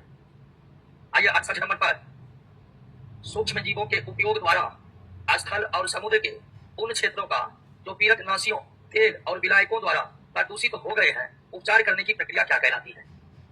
किसी स्थान पर कोई पीरकनाशी मतलब कीटनाशी और पीरकनाशी पर्यायवाची है। तो कीटनाशक दवा फैल गया है, कोई तेल फैल गया है, या कोई विलायक मतलब घोलने वाला पदार्थ, जैसे कार्बन डाइसल्फाइड एक प्रकार का विलायक है, पेट्रोल भी एक प्रकार का विलायक है, बेंजीन भी एक प्रकार का विलायक उसे कहते हैं जिसमें किसी चीज को घोलते हैं। सबसे बड़ा विलायक जल है, जल। तो सूक्ष्म जीवों के द्वारा पीरकनाशी, तेल, विलायकों को हटाना क्या कहलाता है? जैविक उपचार कहलाता है। और सूक्ष्म जीव सजीव है, सजीव को क्या कहते हैं? जैव कहते हैं ना, उसी से ये नाम पड़ा है, जैविक उपचार। निम्नलिखित कथनों पर विचार कीजिए। जल में डीओ का मतलब डिजोल्व वाटर, डीओ का मतलब dissolve water, oxygen, dissolve oxygen का मतलब जल में घुला ऑक्सीजन। तो जल में डीओ की मात्रा मतलब डिजोल्व ऑक्सीजन की मात्रा 8 मिलीग्राम पर लीटर से कम हो जाता है, तो ऐसे जल को संदूषित जल कहा जाता है। क्या सही है? बिल्कुल सही है। संदूषित का मतलब ही प्रदूषित ही होता है, समझे कि नहीं? संदूषित और प्रदूषित बात बराबर है। तो पहला कथन सही है कि जल में ऑक्सीजन की खुली मात्रा 8 मिलीग्राम पर लीटर से कम हो गया तो उस जल को प्रदूषित जल कहते हैं। और जब डीओ की मात्रा 4 मिलीग्राम पर लीटर से कम हो गया तो वो क्या हो जाएगा? दोनों कथन सही है, दोनों कथन सही है। डीओ का मतलब समझे ना? तो एक जल प्रदूषित नहीं है ये तब माना जाएगा जब उसमें ऑक्सीजन की मात्रा 8 मिलीग्राम पर लीटर से ज्यादा हो। एक जल प्रदूषित नहीं है ये इस आधार पर माना जाता है कि उस जल में ऑक्सीजन कितना है। अगर जल में ऑक्सीजन की मात्रा 8 मिलीग्राम पर लीटर से ज्यादा होगा तो वो जल प्रदूषित नहीं कहलाएगा। और जल में ऑक्सीजन की मात्रा 8 मिलीग्राम पर लीटर से कम हो गया तो वो क्या हो गया? प्रदूषित हो गया। 4 मिलीग्राम पर लीटर से कम हो गया तो वो निम्नलिखित में कौन वायु प्रदूषक ऑक्सीजन की अपेक्षा अधिक शीघ्रता से रक्त में हीमोग्लोबिन में घुल जाता है? तो कार्बन मोनोऑक्साइड अगर हमारे शरीर में चला जाए तो हमारे ब्लड का हीमोग्लोबिन ऑक्सीजन को छोड़कर किससे सहयोग करने लगता है? और हीमोग्लोबिन को जहां जहां ऑक्सीजन पहुंचाना है वहां क्या पहुंचाने लगता है? तो रक्त के हीमोग्लोबिन का काम है शरीर के सभी कोशिकाओं को ऑक्सीजन पहुंचाना। लेकिन हीमोग्लोबिन में ये क्षमता बहुत अधिक है क्योंकि कार्बन डाइऑक्साइड से बहुत तेजी से रिएक्शन करता है। तो हीमोग्लोबिन के सामने ऑक्सीजन भी रहेगा, कार्बन मोनोऑक्साइड भी रहेगा, तो ऑक्सीजन से ज्यादा किससे रिएक्ट करेगा? और कार्बन मोनोऑक्साइड से हीमोग्लोबिन रिएक्ट करेगा तो वो शरीर के सभी भागों में क्या पहुंचाने लगेगा? कार्बन मोनोऑक्साइड पहुंचाने लगेगा। कार्बन मोनोऑक्साइड हर जगह पहुंचेगा तो श्वसन की प्रक्रिया बाधित हो जाएगी और अंततः व्यक्ति की मृत्यु हो जाएगी। अम्लीय वर्षा का कारण है nitrogen dioxide, sulphur. Delhi, Kolkata, Mumbai जैसे बड़े शहरों में वायु प्रदूषण का मुख्य कारण क्या है? कार्बन मोनोऑक्साइड और सल्फर डाइऑक्साइड। सबसे बड़ा वायु प्रदूषक कौन है? Carbon monoxide. गाड़ी के धुएं में सबसे ज्यादा क्या रहता है? कार्बन मोनोऑक्साइड रहता है। और ये बड़ी खतरनाक गैस है। वातावरणीय प्रदूषण में लाइकेन किस रूप में महत्वपूर्ण है? तो लाइकेन महत्वपूर्ण है सल्फर डाइऑक्साइड के सूचक के रूप में। अगर वायुमंडल में सल्फर डाइऑक्साइड आ जाएगा तो उसका सबसे पहला प्रभाव किस पर पड़ेगा? लाइकेन पर, और वो एक एक करके मरने लगेंगे। तो किसी स्थान पर लाइकेन मौजूद है और वो एक एक करके मरने लगा तो समझ जाइए वायु प्रदूषित हो चुका है और वहां वायु में क्या आ चुका है? Sulphur dioxide. वायु प्रदूषकों के विश्वसनीय संकेतक कौन है? लाइकेन। उसके बाद माउस के बारे में आप पढ़े हुए हैं बायोलॉजी के चौथा चैप्टर में। माउस एक ब्रायोफाइटा का प्लांट है। इसका प्लांट है ब्रायोफाइटा का प्लांट है। वाहित मलजल को क्या कहते हैं? इसके शुद्धिकरण में किसका इस्तेमाल होता है? जीवाणु सीवरेज में जो मलमूत्र लाते हैं जंतु या मानव का, उसको डिकम्पोज करके यानी सड़ा गला देते हैं, जिससे वाहित मलजल एक बेहतरीन कंपोस्ट खाद में बदल जाता है। तो वाहित मलजल के उपचार में किसका इस्तेमाल होता है? और जीवाणु वाहित मलजल के अपशिष्ट को डिकम्पोज कर देते हैं और उसे एक बेहतर जैविक खाद में बदल देते हैं। मोटर वाहनों से उत्पन्न प्रदूषक में मानसिक रोग पैदा करता है शीशा, टीबी, प्लम्बम। निम्नलिखित में कौन सामान्यतः ग्रीन हाउस गैस है? तो सबसे बड़ा ग्रीन हाउस गैस कौन है? उसके बाद बताए हुए हैं जी। नाइट्रोजन गैस नहीं है green house. Nitrogen green house gas, ammonia green house gas, nitrogen green house gas है ये चारों जो पहले भी हम पढ़ चुके हैं। मीना मार्टा रोग उत्पन्न होता है पारे से प्रदूषित मछलियों के सेवन से या ऐसे जल पीने से जिसमें किसकी मात्रा है? तो पारे मिनी मात्रा रोग तब होता है जब शरीर में पारा यानी मरकरी की मात्रा बहुत ज्यादा हो जाती है और इस रोग में बचने का कोई चांस नहीं है दोस्तों। अंततः दर्दनाक मृत्यु हो जाती है इससे। दिल्ली, कोलकाता, मुंबई जैसे मेट्रोपॉलिटन नगरों में वायु प्रदूषण का कारण क्या है? स्वचालित वाहन। इन सब शहरों में इतने गाड़ियां चलती है कि उनके धुओं से सबसे ज्यादा वायु प्रदूषण होता है। पटना में भी देख लीजिए आप, अपने आसपास वायु प्रदूषित हो रही है, उसमें किसका योगदान है? गाड़ी का योगदान है। विभिन्न प्रकार के मोटर वाहन जो चलते हैं अधिकांश तो वही ना पटना के वायु को प्रदूषित कर रहे हैं। वायुमंडल में फ्लोराइड यानी फ्लोरीन की सांद्रता बढ़ने से उस हवा में सांस लीजिएगा तो क्या हो जाएगा? फ्लोरोसिस। निम्नलिखित वायु प्रदूषकों में किसी की उपस्थिति वायुमंडलीय प्रदूषण का कारण नहीं हो सकता है। अगर वायुमंडल में कार्बन डाइऑक्साइड इतना प्रतिशत है तो फिर ये प्रदूषण नहीं फैलाती। इतना प्रतिशत कार्बन डाइऑक्साइड वायुमंडल में रहना जरूरी है, नहीं तो प्रकाश संश्लेषण नहीं होगा। कार्बन डाइऑक्साइड प्रदूषण तब फैलाती है जब उसकी मात्रा इतनों से क्या हो जाए, ज्यादा हो जाए। निम्नलिखित में मुख्य वायु प्रदूषक कौन है? कार्बन मोनोऑक्साइड मुख्य वायु प्रदूषक। आगरा स्थित विश्व प्रसिद्ध ताजमहल को मुख्यतः किस गैस से खतरा है? सल्फर डाइऑक्साइड से, क्योंकि ताजमहल का मार्बल क्षतिग्रस्त हो रहा है किस कारण? और अम्ल वर्षा का सबसे मुख्य जिम्मेदार कौन है? जिम्मेदार ये भी है, लेकिन आपसे क्या पूछा है? तो मुख्य रूप से जिम्मेदार कौन है? क्योंकि अम्ल वर्षा में सबसे ज्यादा क्या रहता है? सल्फ्यूरिक एसिड, जो कहां से बनता है? सल्फर डाइऑक्साइड से। कार्बन मोनोऑक्साइड एक खतरनाक वायु प्रदूषक है, क्योंकि ये हमारे हीमोग्लोबिन से संयोग करता है और उसे ऑक्सीजन वहन करने से रोक देता है। फलस्वरूप शरीर में श्वसन बाधित हो जाती है और अंततः व्यक्ति की हड़बड़ा कर मौत हो जाती है। सही बताया, ऐसे ही मौत होता है। इतना खतरनाक कौन गैस पृथ्वी पर हरित प्रभाव में सर्वाधिक योगदान देती है? Carbon dioxide. ये बात हम पढ़ चुके हैं। इनमें किस क्रिया से डीडीटी की सांद्रता अगले कोशी स्तर में बढ़ती जाती है? जय बाबा समझिए। आप क्वेश्चन का उत्तर समझ गए, लेकिन आप पूरी तरह से नहीं समझे। मान लीजिए हमने खेत में फसल लगाए और फसलों को बचाने के लिए हम खेतों में किसका इस्तेमाल किए? तो डीडीटी सूक्ष्म जीवों के द्वारा अपघटित नहीं होता है। ये जैव अनिम्नीकरणीय प्रदूषक हम जान रहे होंगे। तो हमने खेतों में डीडीटी डाला फसलों को रोगों से बचाने के लिए, कीटों से बचाने के लिए। अब जैसे ही बारिश होगा तो खेत में वर्षा जल गिरेगा, तो डीडीटी उस वर्षा जल में घुल जाएगा और वर्षा जल भाग के जहां भी जाएगा डीडीटी वहां चला जाएगा। यानी डीडीटी कहां चला जाएगा? तालाब में चला जाएगा। और कहां चला जाएगा? अब डीडीटी खेत से भागकर कहां आ गया है? तालाब नदी में आ गया है। अब उस तालाब नदी में मछली रहती है, तो तालाब नदी से डीडीटी होते हुए कहां पहुंच जाता है? मछली में पहुंच जाता है। फिर उस मछली को मानव खाता है, तो डीडीटी अब किसके शरीर में पहुंच जाता है? मानव के शरीर में पहुंच जाता है। फिर मानव की क्या हो जाती है? डीडीटी डाले कहां पर? खेत में। हमारे कौन रहा है? मानव। अब कई बार मछली मर रहा है, तो नहीं, मछली के शरीर में उतना ज्यादा भी पहुंचा नहीं है। मछली जब हम खाएंगे तो हमारे शरीर में और ज्यादा मात्रा में पहुंचेगा। क्या? तो खेतों से होते हुए डीडीटी अंततः कहां पहुंच जाता है? मानव शरीर में। इस प्रक्रिया को क्या कहते हैं? जैव आवर्धन कहते हैं। और हर प्रक्रिया में डीडीटी की मात्रा बढ़ती जाती है। यानी खेत से थोड़ा ज्यादा डीडीटी किसमें? तालाब के जल से थोड़ा ज्यादा डीडीटी, अब मछली से थोड़ा ज्यादा डीडीटी। बात समझे कि समझे? हालांकि डीडीटी पर पूर्ण रोक लगी हुई है। इसका इस्तेमाल करना गैर कानूनी काम है। डीडीटी पूरी तरह से सरकार के द्वारा बैन है। अब इसका कोई इस्तेमाल कहीं पर नहीं किया जा सकता है और न ही इसका उत्पादन किया जा सकता है। डीडीटी की इस खतरनाक स्थिति के कारण इसके उपयोग, इसके उत्पादन, इसके परिवहन पर पूरी तरह से रोक लगा दी गई है। 87 निम्नलिखित में किस वायु प्रदूषक के कारण मनुष्य के केंद्रीय तंत्रिका तंत्र यानी मस्तिष्क एवं तंत्रिका पेशियों पर हानिकारक असर पड़ता है? ये पारा है मरकरी। जलाशय में सुपोषण के लिए सबसे प्रभावशाली पदार्थ कौन है? अब सुपोषण क्या है दोस्तों? किसकी चर्चा की जा रही है? सुपोषण किसे कहते हैं? समझिएगा सुपोषण किसे कहते हैं। जब हम किसी जलाशय में, जैसे तालाब हो गया, जब हम किसी जलाशय में घर का कूड़ा कचरा फेंकते हैं, तो घर के कूड़े कचरे में सब्जी के छिलके, भोजन के अवशिष्ट, ये सब रहते हैं। और जब वो सब चीज तालाब में जाते हैं, तो इससे तालाब में जैविक पदार्थों की मात्रा क्या होती है? बढ़ जाती है।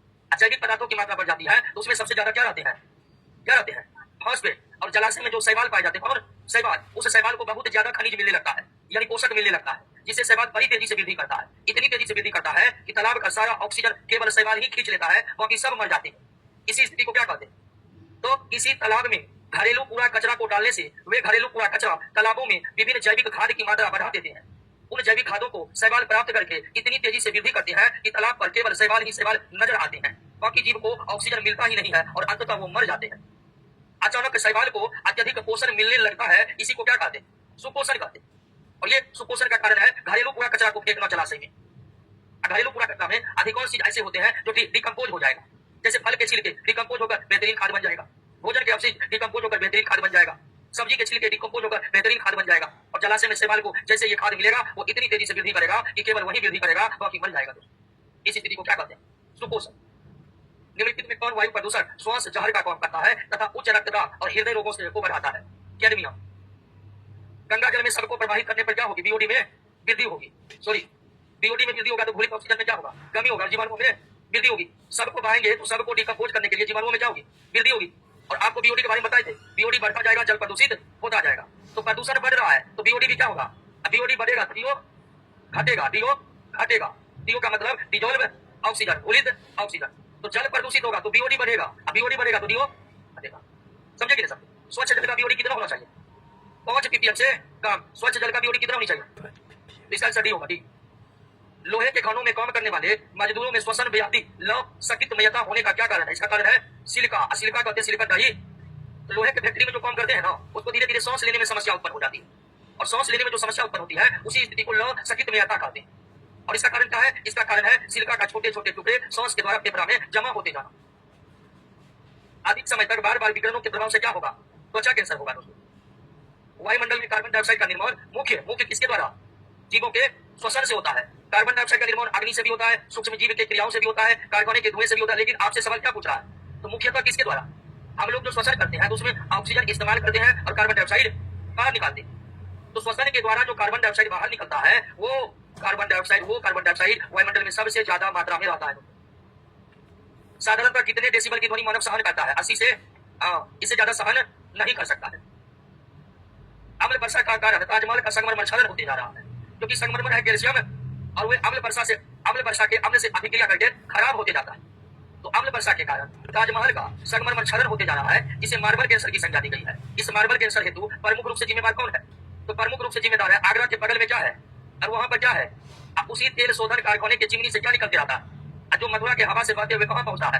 आगरा, और वहां पर जाकर अम्ल वर्षा कराता है। तो ताजमहल को खतरा है अम्ल वर्षा से। अम्ल वर्षा का कारण है SO2 आता है मथुरा से, वहां पर एक बहुत बड़ी ऑयल रिफाइनरी कंपनी है। निम्नलिखित में कौन प्राकृतिक वायु प्रदूषक है? ज्वालामुखी से निकली गैस, परागकण, धूलकण सब क्या है?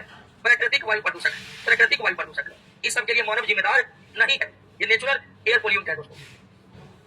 सूर्य के किरण में उपलब्ध पराबैंगनी किरणों से जीवों की सुरक्षा कौन करता है? ओजोन परत करता है। ये पराबैंगनी को रोक लेता है, पृथ्वी पर आने नहीं देता है। जल प्रदूषण को मापने हेतु बेहतर विकल्प कौन है? तो बेहतर विकल्प है दोस्तों को अधिकांश स्थितियों में जल प्रदूषण किससे मापा जाता है? बीओडी से। लेकिन बीओडी से बेहतर विकल्प क्या है? सीओडी है। नेक्स्ट, पराबैंगनी विकिरण के प्रभाव से मनुष्य को क्या हो सकता है? त्वचा कैंसर। और क्या हो सकता है? दोनों हो सकता है दोस्तों। नदियों में जल प्रदूषण की मौत की जाती है ऑक्सीजन की खुली मात्रा से। अगर ऑक्सीजन की खुली मात्रा 8 मिलीग्राम पर लीटर से कम हो जाएगा तो उस जल को क्या माना जाएगा? प्रदूषित जल माना जाएगा। यदि जल प्रदूषण वर्तमान गति से होता रहे तो इसके क्या दुष्प्रभाव देखने को मिलेंगे? तो जल प्रदूषण होते रहेगा तो जल का बीओडी मान बढ़ जाएगा, सिंचाई के योग्य भी जल नहीं रहेंगे। जल पादपों के लिए ऑक्सीजन अणु क्या हो जाएंगे? अप्राप्य हो जाएंगे। अप्राप्त हो जाएंगे, उन्हें ऑक्सीजन की प्राप्ति नहीं होगी। तो बिल्कुल ये सब कुछ हो सकता है कि नहीं? जल प्रदूषण के कारण ये सारे दुष्प्रभाव उत्पन्न हो सकते हैं, सारे दुष्प्रभाव। निम्नलिखित में कौन सी गैस अधिक मात्रा में वायु प्रदूषित नहीं करती है?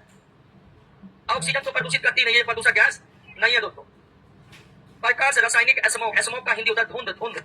तो प्रकाश रासायनिक एस्मोग इस आम क्रिया का परिणाम है। तो प्रकाश रासायनिक एस्मोग का निर्माण सूर्य की उपस्थिति में नाइट्रोजन डाइऑक्साइड, ओजोन तथा पर ऑक्सी एसिटेट नाइट्रेट के मिलने से होता है, और इसके कारण आंखों में बहुत जलन होने लगती है, मेंटल डिप्रेशन होने लगता है, उबकाई होने लगती है, यानी उल्टी करने का मन करने लगता है। अगर हम प्रकाश रासायनिक एस्मोग में थोड़ी देर के लिए सांस ले लें तो इससे आंखों जो है वह आगे धुंध दिखाई देने लगता है, आंख जो है उसमें जलन होने लगती है। तो ये जो प्रकाश रासायनिक एस्मोग है, इस एस्मोग में क्या क्या रहता है? नाइट्रोजन, ओजोन, और ये तीनों पर जब सूर्य का प्रकाश पड़ता है तो निर्माण होता है किसका? निम्नलिखित में कौन एक वाहन प्रदूषण का भाग नहीं है? हाइड्रोजन एक ईंधन है और ये प्रदूषक गैस नहीं है दोस्तों। जल प्रदूषण नियंत्रण एवं रोकथाम अधिनियम 1974 में अंतिम बार किस वर्ष संशोधन हुआ? 2003 में। पहली बार संशोधन हुआ 1988 में, उसके बाद अंतिम बार संशोधन हुआ 2000। तो भारत सरकार ने जल प्रदूषण के नियंत्रण के लिए अधिनियम किस वर्ष बनाया? 1974 में। उसमें पहली बार संशोधन कब किया? अंतिम बार संशोधन कब किया? 2003 में। ऊर्जा के निम्नलिखित रूपों में कौन पर्यावरण प्रदूषण हेतु जिम्मेदार नहीं है? सौर ऊर्जा पर्यावरण प्रदूषण के लिए जिम्मेदार। सौर ऊर्जा को सबसे स्वच्छ ऊर्जा माना जाता है। वायु गुणवत्ता और मौसम पूर्वानुमान तथा अनुसंधान प्रणाली सफल। वायु गुणवत्ता और मौसम पूर्वानुमान तथा अनुसंधान के संदर्भ में निम्नलिखित कथनों पर विचार कीजिए। यह प्रणाली भारत में महानगरों के प्रदूषण स्तर और वायु गुणवत्ता मापने हेतु किया गया था। बिल्कुल सही बात है। इसकी स्थापना 2002 में की गई थी और इसका संचालन केंद्रीय प्रदूषण नियंत्रण बोर्ड करता है। बिल्कुल नहीं। सफाई की स्थापना कब हुई थी? 2000। और इसकी स्थापना क्या था? पृथ्वी विज्ञान मंत्रालय ने। सफर एक प्रणाली है और यह प्रणाली महानगर यानी दिल्ली, मुंबई, पुणे, इन सब महानगरों में प्रदूषण और वायु की गुणवत्ता को मापता है, जिसकी शुरुआत दिल्ली से 2010 में हुई और इसका संचालन भारत सरकार का पृथ्वी विज्ञान मंत्रालय करता है, केंद्रीय प्रदूषण नियंत्रण बोर्ड नहीं करता है। समझ गए? यह एक राष्ट्रीय पहल है जिसका उद्देश्य नागरिकों को मौसम पूर्वानुमान के अतिरिक्त वायु प्रदूषण की भी जानकारी उपलब्ध करवाना। बिल्कुल ये भी क्या है? तो सही कौन है? एक और चीज सही है, दो गलत है। सफर प्रणाली कब शुरू की गई? और पहली बार दिल्ली में शुरू की गई। सफर प्रणाली का संचालन कौन करता है? पृथ्वी विज्ञान। निम्नलिखित में अधिकतम ध्वनि प्रदूषण कौन करता है? जेट उड़ान यानी वायुयान, फाइटर जेट, ये सब का उड़ान सबसे ज्यादा आवाज यही निकालता है दोस्तों। पर्यावरण मंत्रालय ने 2019 में राष्ट्रीय स्वच्छ वायु कार्यक्रम की शुरुआत की थी, जिसके तहत इस वर्ष तक प्रदूषणकारी PM10 का मतलब समझ लेना, पार्टिकुलर मैटर 10 माइक्रोन, यानी PM10 का मतलब हुआ 10 माइक्रोन का छोटा कण, 2.5 माइक्रोन का छोटा कण, और ये वायु प्रदूषक क्या है? तो PM10, PM2.5 ये छोटे छोटे वायु में मौजूद धूल कण है दोस्तों। तो कह रहा है कि 20 वर्ष तक प्रदूषणकारी या वायु प्रदूषणकारी PM10 तथा PM2.5 कणों को 20 से 30% तक हटाने का लक्ष्य रखा गया। हालांकि ये लक्ष्य अब त्याग दिया गया है। ये लक्ष्य अब खत्म हो चुका है, यानी 2024 आ गया, लेकिन लक्ष्य पूरा नहीं हुआ। राष्ट्रीय पर्यावरण अभियांत्रिकी संस्थान कहाँ पर है? नागपुर में है। मानव जनित पर्यावरण प्रदूषण को क्या कहें? इस क्वेश्चन को छोड़ दीजिए, ठीक है ना, क्योंकि भिन्न सोर्स में इसका उत्तर अलग अलग मिल रहा है, तो कंफर्म उत्तर हम दे देंगे बाद में, समझे कि ना। अब बाकी आपके लिए होमवर्क करा के आप भी इसका उत्तर खोजने का प्रयास करेंगे, मिल जाएगा तो हमें व्हाट्सएप करेंगे।